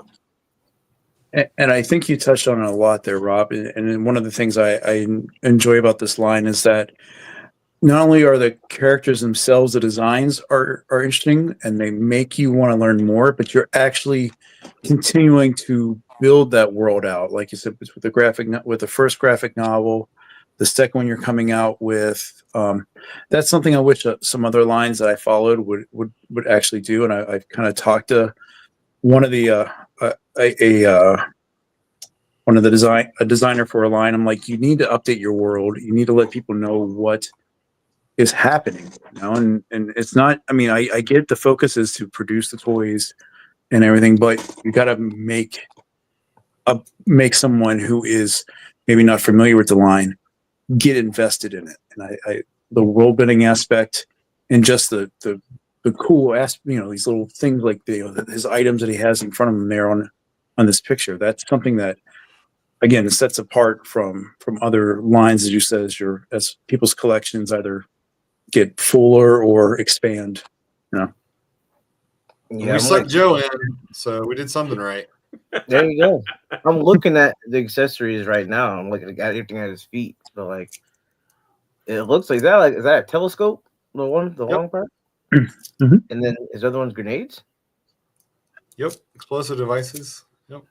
So all those pouches and stuff, is that all removable and swappable amongst things? Excellent. Is his crotch face alive? Are you hinting at another character with that? I'm just saying, like, it Labyrinth, he had doors that would talk to you and, you know, all that type of stuff. So, I mean, is this a living crotch piece? Is it like some sort of symbiotic relationship? Or did he just carve somebody's face off and slap it on his crotch? Or did he kill something that had a face that was living? Yeah, I don't know. That's why I'm asking you. You're the guy behind this, so I mean. See, now I'm just now I'm thinking Buck Rogers and Tweaky and the professor on his chest. Thanks for that. Oh, Buck Rogers! His name is Crotch Face. Looks like he's holding a candle. Is he holding a candle? Yeah. Yeah, there's a candle on there. Candle and the staff. What the hell? Damn. You're catching up. You're catching up. It's okay, Joe. I think it comes with two different ones. I think one's a candle and one's a Starting in the lantern. picture, sir. Goodness. Yeah. Damn. Sexy figure. Can't Mhm. wait. And then this random guy floating there. Why do I have these again? See? Oh, Really I'm going the love wait, your am I going the wrong animal way? Am I going the wrong way? Is that it? I think Yeah, you're I going went the the wrong way. way. There we go. Yeah, collect what you love, man. So we at the end of the slides, Oh, there you go. you know. But I do have some starred questions. All right, let's do it. Holy Oh. shit, I didn't even realize, and I feel like a jerk because Canuck did gift 5 unboxing art memberships. Thank you, Canuck. Even though you've been a shit tonight, it's probably because I didn't notice you did this. So thank you, Canuck. You don't have to. And, You don't have to listen to that, Canuck. Oh, you should have seen what he was saying. I had to delete one of the comments. But Death Out I haven't even Custom seen the Rob. comments. I've been on the private chat thing over here, and I haven't even looked at the comments. Holy shit! You hear like nobody's in the chat, nobody's watching this shit. It's like no. So Death Out Customs, Rob, what show will this year's con exclusive first appear at? Zolocon. Junkhan's back. I didn't even know you left, man. I was just like, we're just talking and Yeah, I touched my phone. so Zolocon, Death Owl. Yep. Junkyard Crafts Builds, Rob, as we bring on Wave 2, should fans expect to see exclusives in this year at Zolocon? Rob, we need more head packs, please. I guess he just wants more head packs. He didn't specify what race or anything. Well, let's all right. So exclusives. We're gonna do the con exclusive. You know, the Shield of Zara. I'm not a fan of the economics of doing an exclusive for one show. Does not make sense. First of all, like that is just from a producer standpoint. I think Oliver's does a great way. They do it at a show and then they put it up a couple weeks later for everybody else. That's a great way to go about that. I feel like because you will never sell enough at a show to justify producing whatever that quantity is. So that's just my opinion and held by many other people that have been doing this for a long time can tell you that. That just doesn't make sense. Promoters would love for you to have one, but they're not willing to buy the MOQ to make that happen. So that's why I just like exclusives don't make much sense to me. At the same time, I do think that the show experience should be special for people that get to come out. That is very important. And so that's why we have the conclusive. That's why like the blind bag aspect that we're kind of trying to bring to the shows as well, like get an opportunity to get in a blind bag, blah, blah, blah. Those are things that we're focusing on for 25. Head packs. My question to you is, as Art was alluding to, for what? Lemurians, just in general? What kind of heads? You talking about armored heads? Or are you talking about flesh scale heads? Like, well, I need more information than just I need more head packs. I think one of the reasons why we don't see a lot of customization with Savage Crucible is that there were so many heads that I don't think that you felt the need to go, because you could have a shelf of like 9 or 10 different guys and you feel like they were all outside of the body type. They were all different, you know, like you felt like they were pretty distinct. So I think that's why we didn't see a tremendous amount of third-party parts for the first wave. I could be wrong, but that's what I think. But he also went into a rant about, you know, a bunch of like head packs, and he says, or blood weapons and armor packs. He also went in, we need catapults as far as play sets for these figures. And he even threw out. I made a catapult. It would have to work. Damn it! It would have to throw a figure across the room. Yeah. People are putting like pets on them, guinea pigs being launched across living rooms. Yeah, but you've had some of that stuff before, Rob, with MAFC, right? We did. We did a beautiful cannon set, a goblin cannon set, and a normal cannon set. I love those pieces. Gordon Lake sculpted those. Did a fantastic job. I love pieces like that. I think that depending on their size, like everyone, you see everyone trying to go bigger and bigger and bigger, and I'm like, where are you going to put all that shit? The Cat Slayer is amazing, but where the hell do you put that thing? Like I've seen it in person. It's fucking huge. It's huge closed, much less open. Like don't get me started on the barge. Like, okay, great. Let's like you should, if you're going to sell that, you might as well make it with a furniture piece that you can put it in and put in your living room so that you can still look at it, but it has function, right? It's a coffee table. It's basically it is. So you're saying a really big stand. Got it. So God. I've got my Sentinel, I've got my Galactus, I got my His tank. I haven't even opened my Dragonfly, but that's because we were knocking down walls here at the shop and stuff. And my Rattler's on. Hopefully shows up this year. I'm sure it will. But the Rattler I can hang from the ceiling, so it doesn't really concern me as much. But some people are talking about, oh, I want the flag, and I'm like, what? Yeah. Like, where would you put that? Where would you? Yeah, I want to play with it one time, but then I'm done because I got to get back to work. So. You know what? You don't really want to play with it one time. But I actually had a kid in my neighborhood who had the flag, and I was like, "That's cool." And then he was like, "Let's," because it was dismantled, and he's like, "Oh, I have it," and I'm like, "Right, okay." He's like, "Let's put it together," and then he started putting it together, and I was like, "I hate this." So I had the Terradome. I mean, I had that. Loved it. It was great. But that was great. But you don't have to spend 4 hours trying to figure out putting it together. Yeah. Well, a toy shouldn't be a workout item as well. Looking that around and moving it. So. Well, yeah, and when you're 8 years old and you see this and you're like this is work. It's gotta be overwhelming as hell, man. Jesus. So I think smaller pieces that make more sense. I really do. We have some. I that's just where I want to be. We have lots of designs out there for things like that go with our stand sets that are additive, I think, to displays. But that's one of those things like you don't really truly know the demand curve, so you kind of have to be mindful of that going into it and just kind of seeing where the market will take you.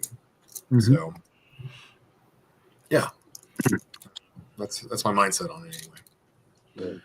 So outsider Art Den Marcel says next pre-order in March, female? It will not be a female. I'm willing to disclose that. When you do make your females, can you make them a little bit, thicker and not like they're starving and need to eat a sandwich? He wants caked up females. No, I didn't say caked. I was just like more Amazonian build, should I say? Okay, for instance, oh shit, solo layout mode. There you go. It's another item. I really like the sculpt on this figure. I don't even know who sculpted it, but I've been trying to find that out. But I actually, this is a Marvel Legends. I love the build. Yes. There you go. That is a good build. Yeah, I have that shit. Yeah. It's great. Yeah, this is a fantastic figure from Marvel Legends. I love it. So yeah, I think there's a balance to it. Obviously we licensed through Frazetta, and he has the females in his paintings have a range, from here to here, you can say, not like a super wide range, but definitely there's a range. Some are more hard bodied and leaner than others. But I like that. I appreciate that. And that's something that we talk about is like, how do we make some females of varying body types, but using the same functionality? That's a challenge, an engineering challenge. So, but it can be done. The problem with the Rosetta aesthetic is like most of them are very revealing, which makes articulation a problem. And I really like articulation and dynamic posing, even if you don't play with them, as long as you just put them in dynamic poses. I think that's important for the display aspect.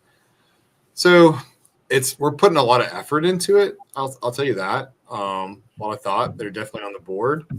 And which one will be the first one out is TBD, but I would like to say that we'll have something to show people before the end of the year, but I feel like that's one of those things that from an engineering standpoint, I have to get it really right. I don't want to half-ass that. Take your time with it. Make it right. Fair. We're not, nobody here is in a rush, even though we're all excited about it. But yes, make sure you do it right and that you're happy with it. Good. I don't think anyone's going to guess what the next drop is. I mean, the next pre-order is anyway. So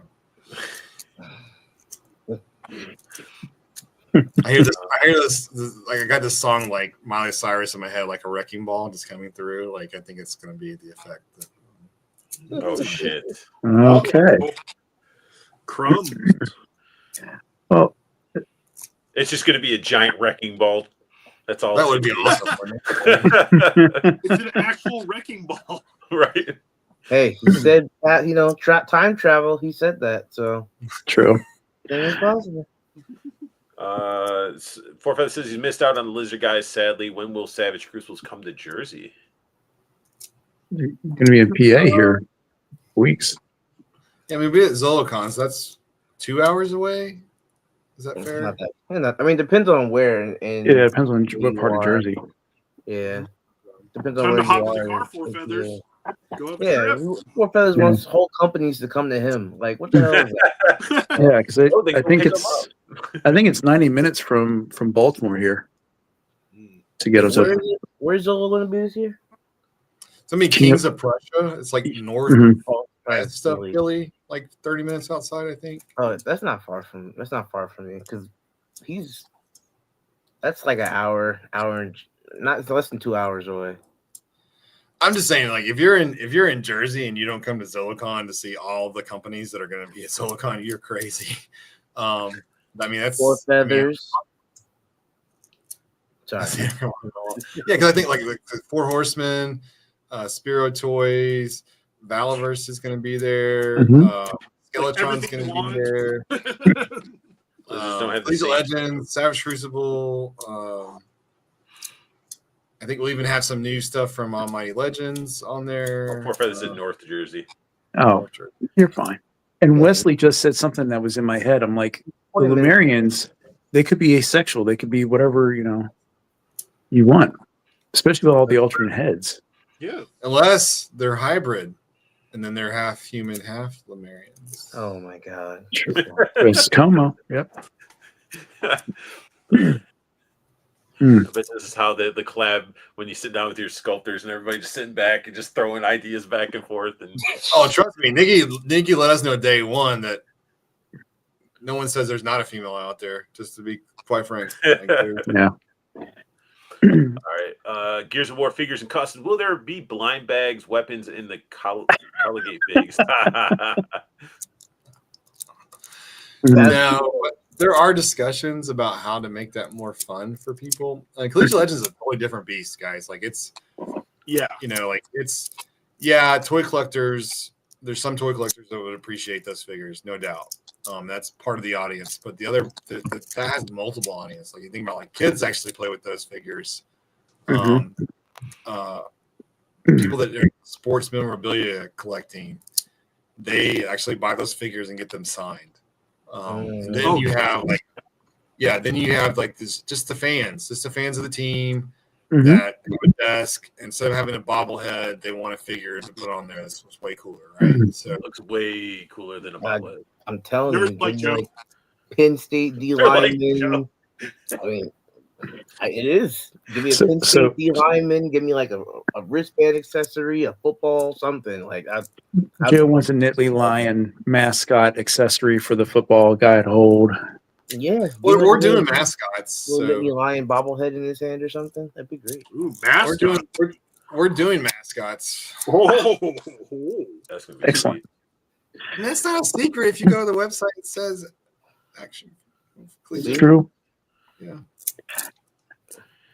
Rob, do the Piranoids have the tail port? They do not. BJ just got here. Any updates on Wave 2 or 3 timelines? Those are posted on Instagram, if I'm not mistaken. You did like They are, and they're generally their updates on the front of the website. But Yeah. And your streams on YouTube as well. Yeah, we try to communicate as best as possible. Still can't get to everybody, unfortunately. But those are 3 sources, you know. Mhm. Instagram. But to answer the question, not to avoid it, we're waiting for Wave 2 to ship from the factory. We think it will ship by the end of March, and then it takes about roughly 8 weeks to get to us, provided there are not any hiccups at the port. So that is our timeline. Wave 3 is we're shooting for Q4 of this year. Okay. Gears of War figures and customs. Will there be a slate in Wave 2? Because that is something that is that wasn't shown.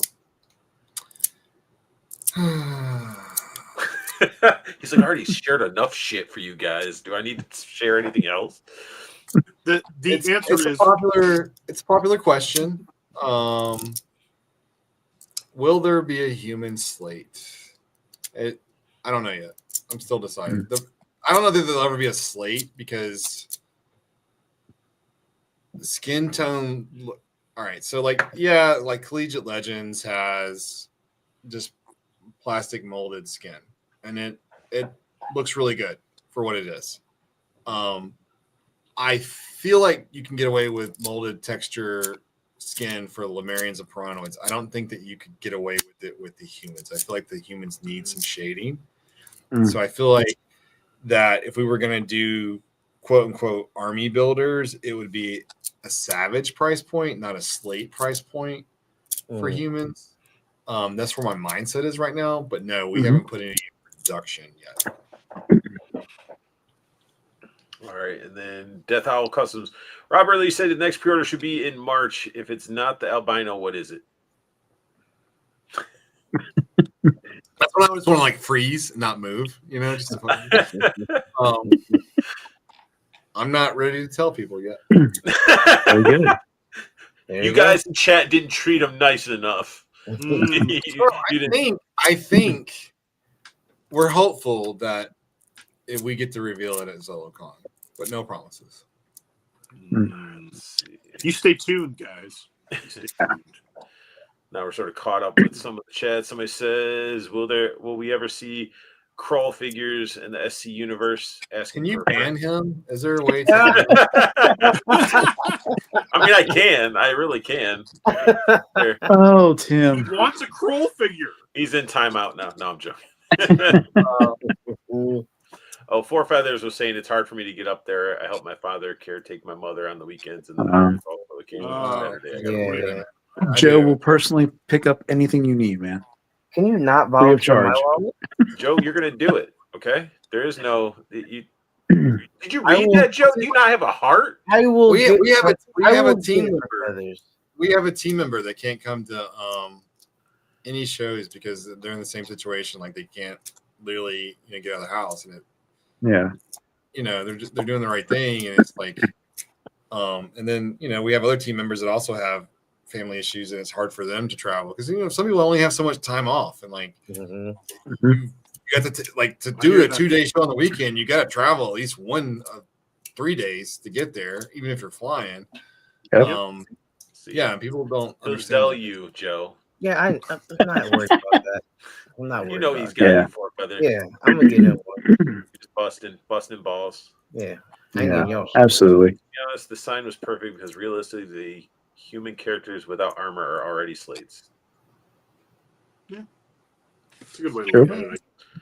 Good point. Death Owl, I don't know if you're being serious because you had it. I don't know. When is ZoloCon? Ha ha. March 1st and 2nd. March 1st. The key dates are Elric comes down from pre-order. I believe it's the 21st of February. Is that right? I think that's right. I think so. And ZoloCon 1st and 2nd will be at Toylanta at the end of March. So if you're around that area, the Atlanta area, it's a great time to come out and see us. I think the next show is IshCon in Raleigh, North Carolina in May. Durham. And then we'll be in Joe Fest in June. And so those are our next 4 shows that I remember off the top of my head. And you listed a bunch there. Again, they're on like Instagrams and websites and stuff too, where you're going to be at. Oh man, I might make IshCon this year, so we'll see. Well, I think Action Force Bobby Valverse is going to be there too. I think they just announced that. I know he said he was going. What's that? There's supposed to be. I'm looking at 2 conventions in North Carolina. One's in Mooresville on May 10th, and the next one is IshCon on the 16th. So, what's the May 10th one? I don't know. I have a picture of it. I can see it real quick.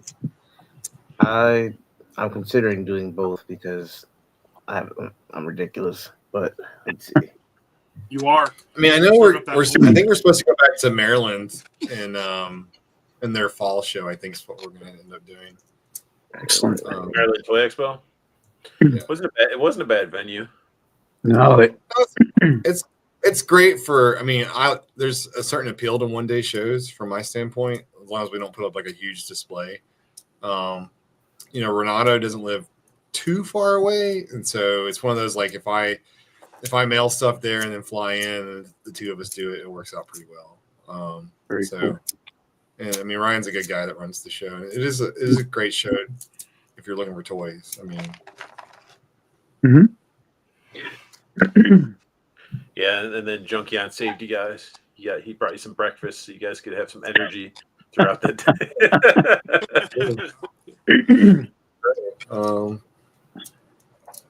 No, I mean, I liked Chicago, the King County Chicago Toy Show. That was a nice show to go to. Had some really cool stuff that's not normally at other toy shows. They have like some really old toys, like almost 100-year-old toys that are pretty cool. I think any sneak peek of Wave 2 stat cards. Yes. Yes. Where's the sneak peek at? It's like literally printed out on some printer paper and it's black and white. No, I got a stack of. What else do we got? Everybody focus and look around in his background and see what you guys can see. And screen cap it, and you can actually lighten up the background. I will say I love the whole idea of the cards because when the wave came out, the online fans. I mean, I know Dork Lair was actually like cataloging all the different cards themselves, which ones were foil and whatnot. It was a really cool like conversation that continued to go on and a lot of trading and such. So it was a really good idea. I like you collect them all and lay them all on the ground in a pentagram. You can summon the Harbinger. I did the thing from the Joker. I kind of laid on my floor and just kind of surrounded myself with them. Yeah, but I told you not to talk about that, Junkyard, because you were butt naked when you were doing it. And I was thinking you can't be doing that, man. I know. I'm trying to figure out which one I want to show. That's the and as many as you want. We're winding it down. It's getting. He's like, I got to spread these out amongst streams. Oh no, there's so many cards. There's not enough streams. Ooh, okay, we'll do him. Tim said Rob rolling around like Professor X.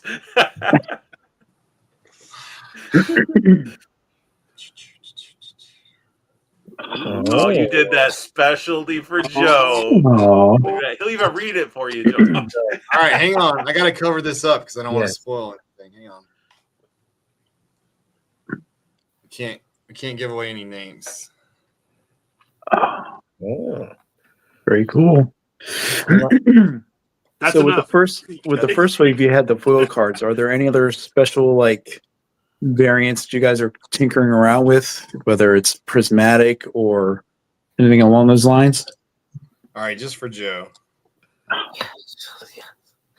Oh, excellent. Look at that. And yes, Wave 2 will have a new type of card that I don't want to reveal yet. Edges are going to have razor blades in there, so make sure you bleed when you get them. the fuck?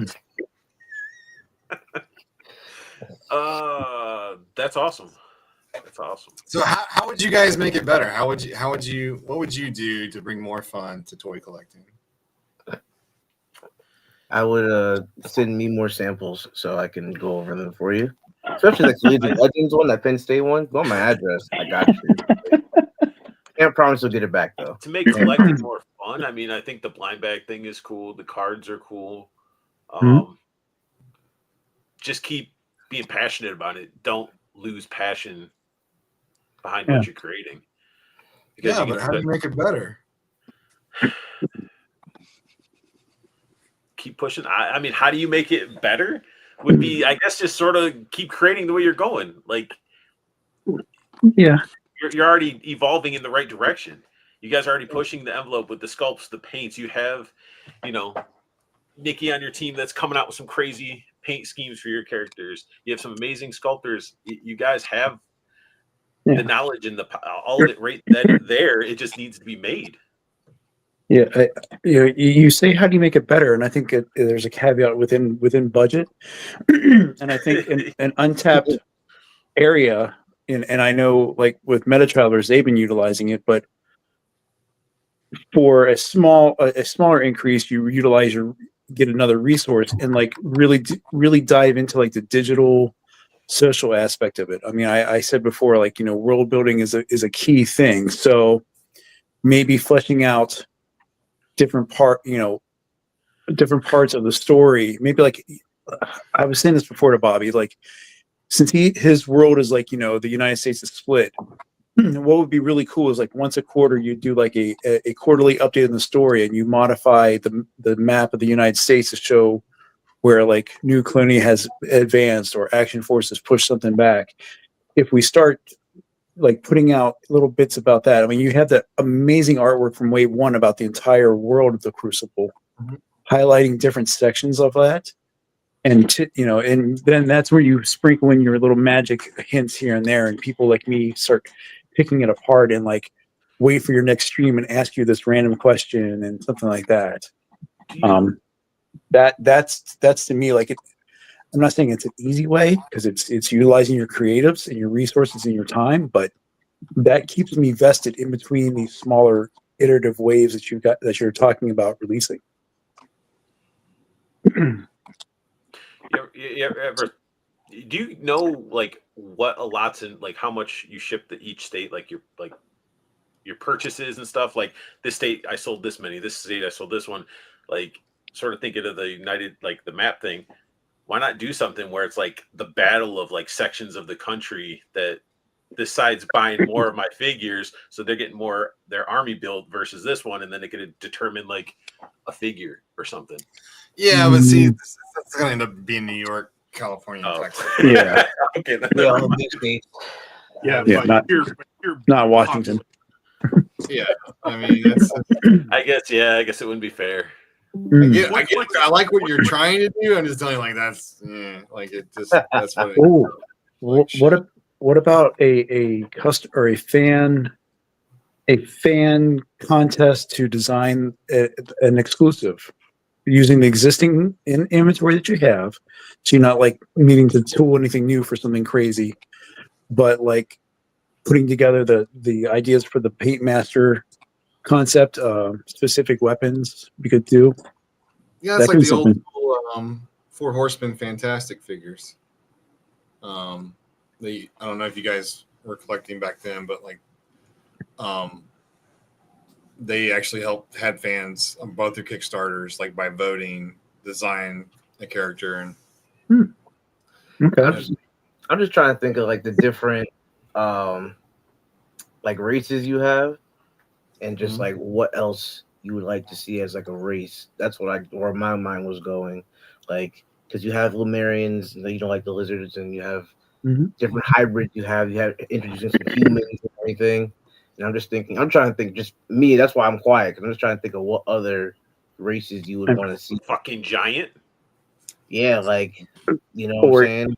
Or like an avian race, because I can just imagine the deco on whether it's like a leather or a feather-based wings, and just the articulation points that you could put into that with what you have existing now. Now I don't know how that would work though with the way you design your butterfly joints, unless you had to redesign it, possibly either increase or decrease. And I was thinking like you already went with kind of like a Cthulhu kind of vibe of a figure. I was thinking like what else you could do, either like not a mythical beast. I guess it's kind of like a mythical beast though. Like I don't know. I was thinking like down the route down that kind of line of thinking, and I don't know, just different races that could be in that universe. Okay. Or to touch the base, touch on Paul's love for Motu, creating a figure like modular. Is it modular? Modulock. Yeah, where like there's different pieces you could army build this guy, but also create different different combinations of pieces and parts. But Yeah, no one's really used that. I mean, I guess the what was that Kickstarter? It wasn't really the colors. I didn't feel, but I love the concept, and the one that had all the different parts that came together. What was it called? Shit, I'm blanking right now. I'm so sorry. No. To the creator, Monstor or something like that. Monstors. Is it the one that just recently funded, like with the shark? Yeah, it was like a shark and Okay. thing or something like this. The colors that weren't my colors, but the design was really cool, but the colors weren't my colors. My aesthetic, I guess is the best way to say it. Words are hard. So yeah, that actually is a concept that people don't use a lot, actually, the modular. And that's something that you kind of touched on again at the beginning when I was watching this stream, and kind of what we've gone back and forth with.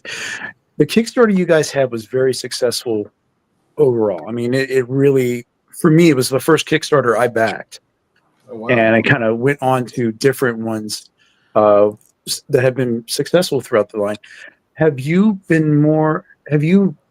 either been approached, or do you kind of see or provide kind of like your feedback and your experience to other creatives who are starting a Kickstarter, or just, They don't listen. I don't know.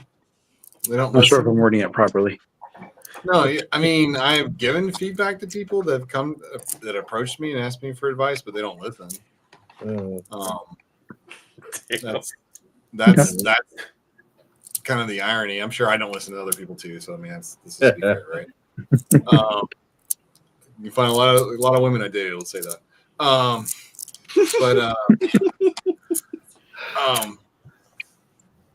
Most don't listen. And it makes sense when you think about it, because you get focused on what you want and you don't know what you don't know yet, right? And it's just one of those things that also people don't understand the behind the scenes part. Like when I see Kickstarters and I see how much money they raised, I go, not enough. Not enough. You broke. You're broke. Damn. Like, and then when I hear them talk about, oh, I went with this pack because that's the cheapest price, and I'm like, but it's not going to be a good product. That is not a good thing. There's a lot of behind the scenes there that just doesn't go on. Can it be done? Sure, yeah, but the amount of risk that you're taking on, the amount of people that present themselves as knowing and being experts is crazy out there that can take advantage of you. So it's scary from my perspective. Like, there's one company that we actually helped out of a bad situation because they were about to get into a hole, and we thankfully were able to show them that, like, no, these people aren't telling you the truth. And so that really saved that project. And it's way more expensive than people realize, and they don't understand that a lot of factories, especially if you just order them in or whatever, they just want you to go away. They'll make whatever you say. They're not going to help you make it better or make it the best it can be. They're just going to turn around and say, well, those are the files you gave us. That's what you said you wanted. They know it doesn't work. They don't care. Damn. Like, that's on you. That's your responsibility. Because when you think about it, like, someone comes into a restaurant and they say, I want my steak burnt. And you're like, are you sure? Yeah, I'll burn it. It won't taste All good. right. right. Like, and that's the approach. But I'll- you have I'll some chefs are like, no, you will fucking eat it the way I want it cooked, or you can just leave because they're not Right. gonna like have shitty food. And that's the best that I can equate to being in the toy industry, with working with factories overseas. It's not that people are unscrupulous. There's cultural aspects to it. Like, well, if you didn't ask for my help, why would I, like, I don't want to be rude and act like you don't know what you're doing, because there's this whole concept of saving face. And if you're going to tell someone it doesn't work, you're kind of insulting them by saying it doesn't work in some sense, right? So, so it's not nefarious necessarily. It's also a difference in the cultures. So those are things that you have to think about. But I've plenty of people have called me and asked me opinions, and I don't hide anything from anybody. I think it's better for the toy collecting group as a whole is that there's more successful projects. But there's a lot of emotion that gets wrapped up into a Kickstarter to keep adding stuff to it. Like if people think back to our Kickstarter, we did not add a single figure. That was a line in the sand that I would fucking refuse to go past. I was like, we'll add these little add-ons, and that is it. Like, we are done. This is what the project is. It's already big enough. Like, it's multiple waves. We gave people a roadmap on how to do it, and people just did not want to do it. But part of that's because someone will just tell them that it can be done, and then that's why your figures take 2.5 years to get here, because the wave's so fucking big. Yeah. And what are these poor guys doing? They're getting their ass handed to them in public comments because it's going to take that long, and the fans don't understand. They don't. They just want, like, well, you said it would be here. Well, I didn't know what I didn't know at that time, right? Like, it's not like they lied to you. They just didn't 2.5 years without my money. Right. I used it for something else. Yeah. So go ahead. Oh no, go ahead. No, this is my long rant on it. I think that there's a lot to do.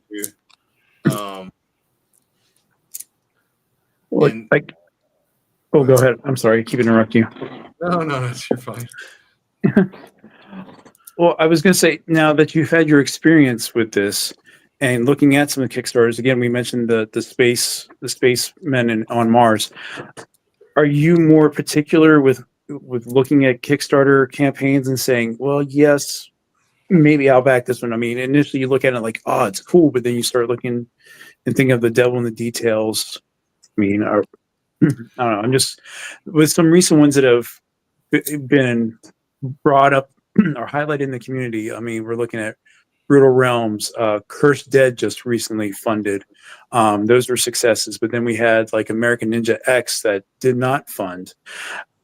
When you start seeing these Kickstarters coming back and forth, is there like some sort of analysis or something that goes through your head saying, well, you know what, if I see this one thing, or they say this in a stream, this is where I'm going to back, or one of those, like, you're ready to push the button to pay, then all of a sudden you're like, let me think about this for a second. Me personally, yes, very much so. We have lots of conversations about it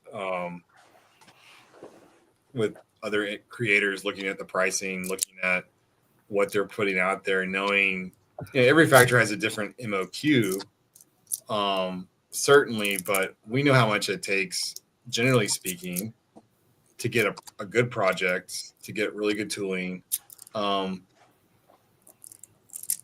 People don't understand the engineering that goes into figures. I'd love to see they'll have a breakout, and we're just like, yeah, that's not going to work. You can't make that. That is not remotely how the factory is going to do that. Like, they're just, but we still sculpt stuff that we have to, like, it's changed, like, because people don't understand tooling. Like, making something in a 3D space is not as easy as just creating a cavity and pumping it full of plastic. It does not work that way. There's a tremendous amount of what we call function that goes into a tooling plate, where it has all these different pins that are pulling out blocks and putting blocks in. And I call them blocks to create voids in certain areas. And sometimes, think about just like a sword sheath, right? You can have it where it's two pieces glued together, or you can be a solid piece, but it has to have mold function where a pin goes in and it keeps it in there, and the plastic molds around it, cools, pulls the pin out, and then the plate opens up to eject it out. Like that's a simple mold function, very simple mold function. But like something that's like a chess piece that's really decorative, has lots of holes and things like that, it gets really complicated. Like our torsos has complicated mold function. Because when you think about it, like it's a solid piece, but it has these intricate holes on the inside of the torso. So like how do you fill those cavities, but able to push the part out when it's ready and cooled off? So there's just things that, and just over time, you kind of learn what works, what doesn't work. That's where the factory expertise comes into it. And then also having sculptors that have there's difference between, you'll have sculptors that have spent 15 years working for Hasbro that don't know truly anything about the engineering of the figure, and they don't even understand why the figure changed when it went to the factory. And that's not on them. No one's ever explained it to them why it did. Okay.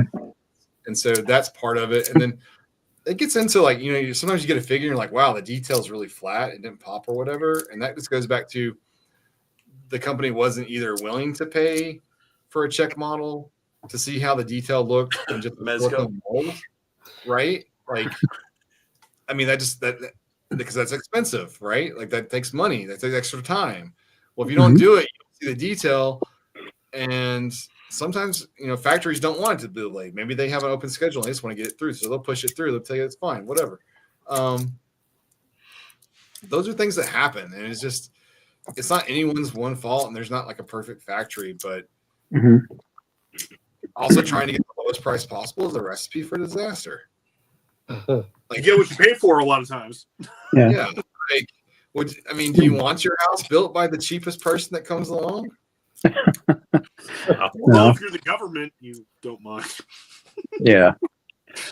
Yeah, but the government has standards that you have to meet. Even like like there's inspections that you have to pass and all kinds of things like that. But anyway, that's my rant about it. But see, like I'm still learning things. There's still things that I'm learning, and it's a process. And you have to have a good bit of margin of error, just like the tariffs, right? Like 10%.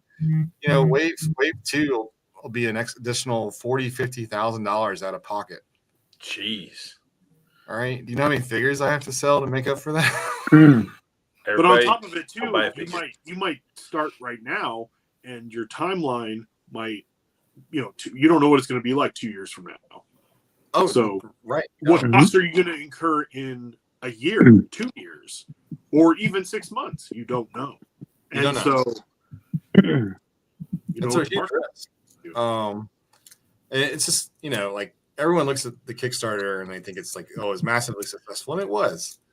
But I poured hundreds and hundreds of thousands of dollars of my own money into that project. There you go. Like that is a true statement. That is. So when I do see these projects funding, and I'm just like, nope. Like it's going to take a lot. Or you're going to have to cut some serious corners. And I that's not me ragging on people. That's just like, because I feel for them, right? Because I know what it means to get hit with like a bill that you were not expecting, and you're just like, oh shit, like that's, it's a lot of money because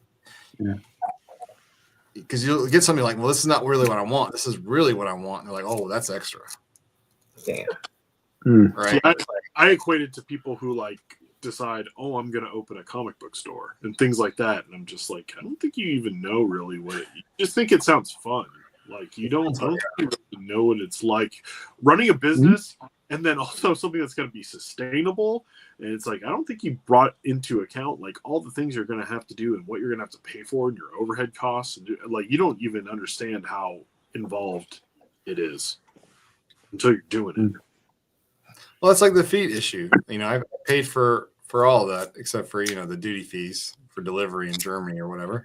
But that was I don't understand why people were complaining. Like I literally have my two, and the toes are fine. It wasn't the toys. There's a bulging issue on the bottom of the foot when you start to and it created a bulge on certain, not every figure, but some figures. Oh, fuck this figure. It has a bulge in the foot. Like, I don't know. And it creates like a rocking chair effect. And it just depends on your figure and how much it's there. That's the bottom line. The really easy fix is you can sand it, but I'm not gonna tell people to go sand their figures. But break it and say, "Well, he told me." Right. And so it's just it's one of those things. Like, I came out of pocket for that. Like, just the shipping alone was how much did I spend in shipping? Probably astronomical. $12,000 or $14,000 just in shipping. To ship out the part. Oh my God. I mean, I could have ignored it. Been like, I'm just being ridiculous. Whatever. Mm-hmm. Did you get any messages saying thank you, we appreciate this, or?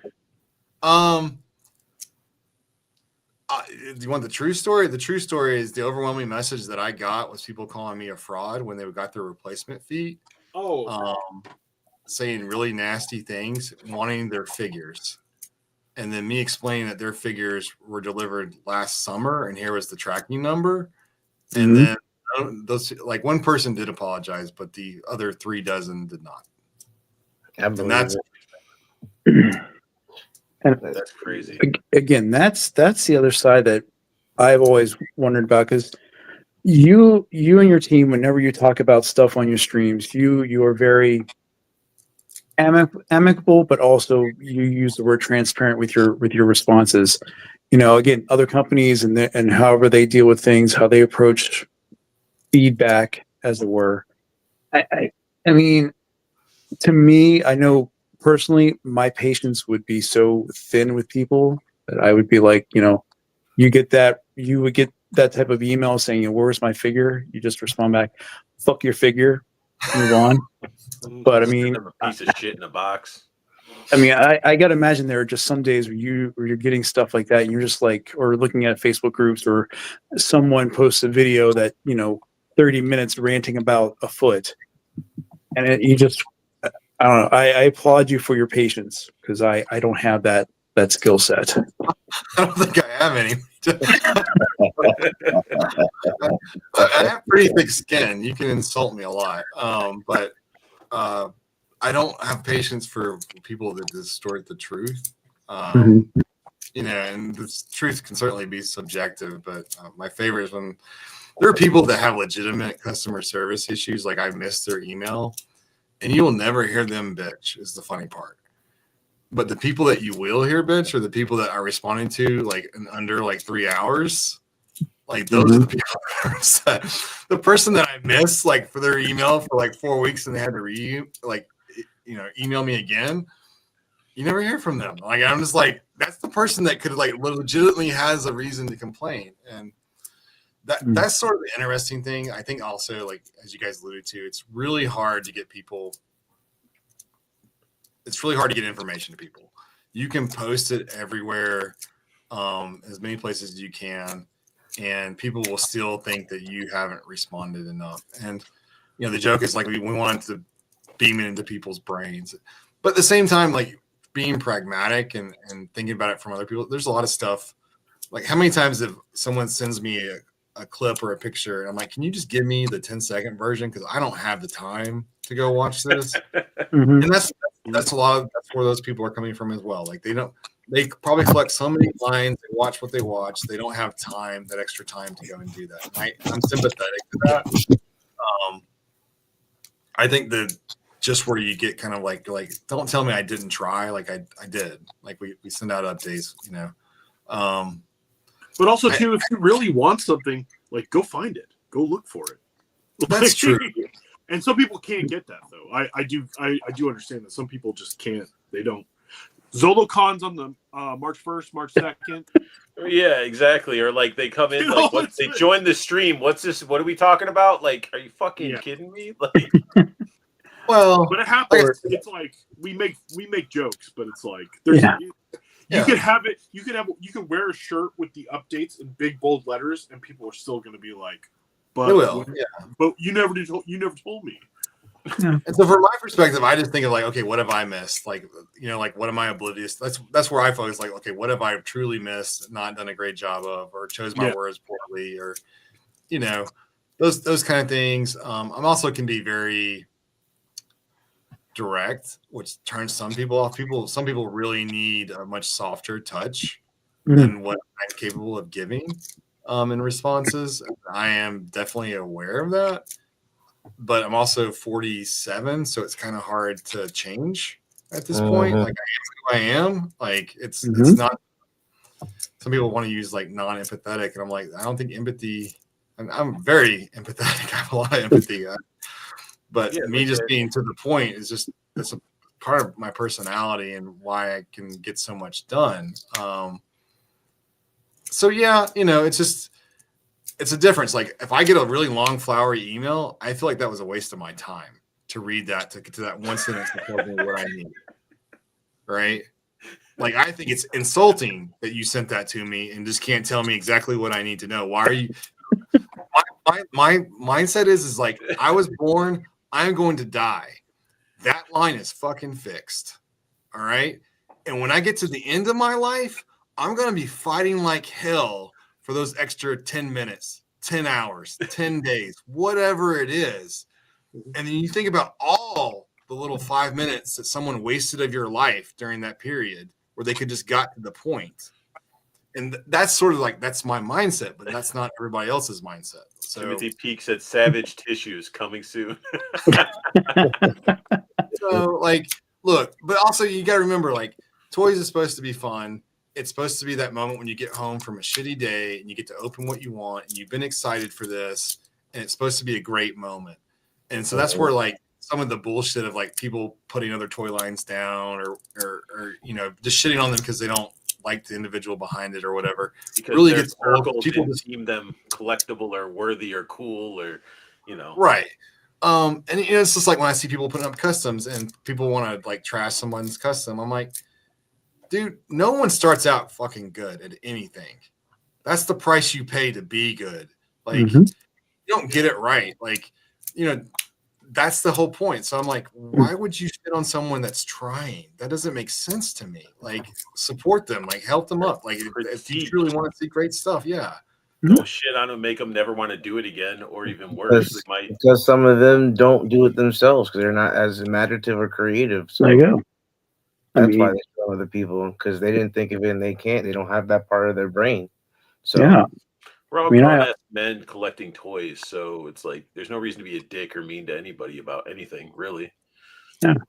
I love to have people tear my photos apart so that way I can get better. So exactly. Oh, trust me. Like it's funny because like there's moments where I cringe putting stuff in our private chats on the team. It's just like, oh god, can I handle how this is going to get torn apart today? And so, but it is interesting, and I think that you know, like I don't like every toy line aesthetically.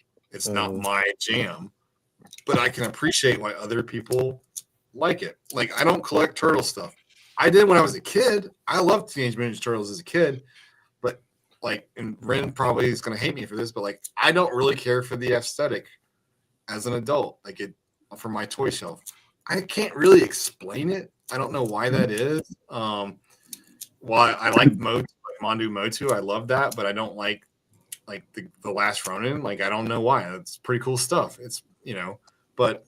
That's just me. It doesn't mean there's anything wrong with it. Just not my thing. It's kind of like Biker Mike from Mars. That one came after me. I have no attachment to it. Doesn't do anything for me. But I'm glad that people that you know were years younger than me that came home after school and watched it and loved it get have the chance to actually collect the figures. Like that's a big deal. So I can appreciate them being excited about it. So there's no reason to be like, oh, that's why would you buy that? That's no, like I know why they're buying. They're buying it because the same reason all the stuff I buy because it makes me happy. Like there's a part of it that I truly enjoy, and part of it's the nostalgia hit. Part of it's a dopamine hit of opening a package. Part of it's the art appreciation, like seeing something new. Because it's like I tell people all the time, Optimus Prime as a kid, that toy sucked. That thing is god. A lot of Transformers back then were ass. Like Optimus Prime looks fucking horrid. what we all wanted was Optimus Prime from the cartoon, right? Mhm. That's what it was in our head. And so when they started making Optimus Prime like the cartoon, we were all like, hell yeah.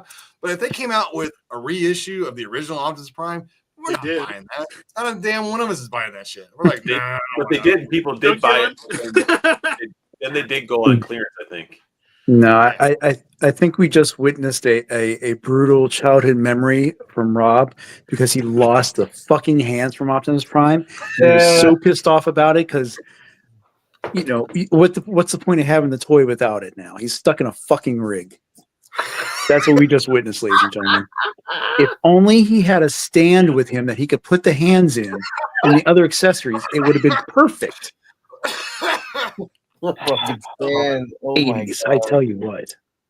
I love it. But no, that's kind of where I'm at. So I say that because like there are Kickstarters that I truly hope that they're successful, and I really hope that there's enough space for everybody. That's what I do, but you know, there's a lot of stuff that we want to create, and that's what we're going to focus on. And I just tell the team, like, I don't really care what other people are doing.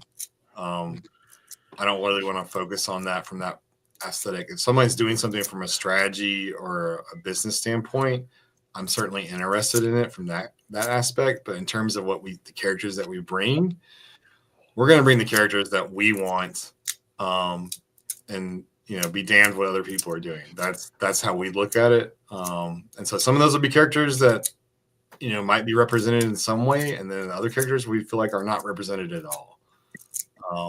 And you know, you just look from wave 1 to wave 2. We felt like wave 1 was a great representation of characters that were definitely underrepresented or not in the market, and wave 2 is full of characters that we feel like in some form are represented in the market. There are barbarian type characters in the market that you can buy, but they're not from us. They're not our interpretation of it. And so, and they can be complementary to something you already love. Sure. Yeah, exactly. I mean, that's the whole point of the Savage Crucible. Like as a kid, I had my Joe's fighting Motu guys. Like Webster, you know, like seriously. Yeah. We talk about that all the time. It's like collect what you love what you collect, put it all together. We mix our figures. We do, you know, I have 17 different lines sitting in front of me around my. Yeah, I literally was kit bashing halfway through the show. So yeah, we can tell we had to reiterate the show that you missed. You know. I thought it was Joe's month. Wait a second. That was. Sorry, Joe. Arthur, what do you mean, you people? Hey. I don't know what you're talking about. Where are we? But and then KJ Smith busting our ass. Geez, people got to get up in the morning, guys. Look, called out. Got to get to my bed, dudes. Great show. There's still 24 people watching, but that's good. I want to take time to. I appreciate every single one of you people who have come to watch us today and hang out with us and listen to our clown nonsense, and everybody who comes every week to us. So I do love it. I do appreciate everybody who comes. Yeah, I appreciate Rob taking over 3 hours of his day to hang out, especially when he said, "I hate wasting time." For real. As we waste more of his time. This is hours he could have at the end of his life. True. Captain America tomorrow. That's what I want to know. Oh yeah, that's right. It does come out. I've tried to stay spoiler free, so I swear to God, if anyone ruins this shit for me, I'm gonna be pissed. So I'm hoping that this is gonna be a good movie. I'm really hopeful. So I don't think anything's really spoiled. I've heard some stuff, but I don't know if I believe most of what I hear anyway. AMC has a cool ass popcorn bucket that's like a metal Captain America shield that has like a collapsible bucket in the middle. No way. I didn't see that. Probably the price of 3 Savage Crucible figures. Yeah, and if it is, I'd rather get a Savage Crucible. You know. Yeah. I'm just wondering how many the popcorn buckets. I swear to God, there was a regular. When I saw Deadpool, they had a regular popcorn bucket. It just had Deadpool's face on it, and it was like $35. And I'm like, and they're like, you get free refills because you're gonna eat all that. I'm like, Yeah, first of all, I don't want the popcorn. I just want the bucket, and I don't want $5 for it. I'm sorry. I may sound like a cheapskate. I understand movie theaters are trying to keep afloat, but come on, guys. $35 for a popcorn bucket. That's even if you can get one, and then you have all the resellers buying them and selling them on eBay. You know. Oh no, there were a ton of them. There were stacks and stacks, and I was like, I don't want this. See, I wanted the Barbie one when the Barbie movie came out. That was, like shaped like her car. I mean, that would have been. Well, I wanted for photos, but anyway. Yeah. I was like, wait, are you being serious? Absolutely. Yeah. The alien one was cool. It looked like it lit up, and people could use it as like a cryo tube for their figures. The Dune one was hilarious. Oh yeah. But I was still. There's a lot of memes on that one. I don't. Yeah, I'm good. Yeah. Well, hopefully you enjoy the movie when it comes out or when it's out here now. So I hope it's better than some of the other. I love collecting popcorn buckets. I have a ton of them. I hope, you know what, if that's what you collect, run to it. I just it just doesn't. I don't. The price is too much, I think, for a lot of them. But also, I live in Washington, and everything's stupid expensive here. So. All right, we're at 3 hours and 20 minutes. Let's let Rob go enjoy his evening, get some sort of sleep. This is the second marathon one. I love it. Right, Paul's going in on the rant. I'll get on my soapbox, and Rob doesn't need to hear it. Yeah. But there goes Joe. Yeah, I'm dying, bro. Dying. Well, your girlfriend's blowing up your phone too, I'm sure. I got one eye open, bro. Starts at 5. So like kid fashion. It's like 11 o'clock for him. It's you guys are late. It Only 10. was something simple. I just put Rambo on a Valverse. That's all I did. Nothing Very cool. Thank you. But Rob, definitely it's been a pleasure for you to come on and chat about your figures you're making, dropping a lot of Easter eggs. Definitely appreciate that. Everybody, make sure you go check out some Savage Crucible, pick some up. Got some on the website. I think it's down below. If not, I'll make sure it's down below, but the link should be down below. So go check it out. Make sure you follow the streams on YouTube. Make sure you check out Joey Collects. He's on Instagram and the YouTubes as well. So when he goes to ZoloCon and all those, that you can see the content there. You can check out Junkie on Crafts and Build. Does the same thing. He does his crafts and builds. You know where to find me: Instagram, YouTube, TikTok. Paul comes out of his cave whenever I summon him with my flute. And yeah, I mean, did I miss anything? So I deserve that. Oh, and C4 Brother says don't bring garbage. Yeah, it is garbage night. I got to take the garbage out. Yep. So, but everybody that tuned in, I do thank you. Hopefully we entertained you enough to get a subscribe out of it. And you guys join us next Wednesday when we go live and just chat about figures and stuff like that. You guys are always welcome. And we try to interact with everybody in the chat as much as we can. And most importantly, I want you guys to have the best luck hunting. Keep on collecting. Have a beautiful night.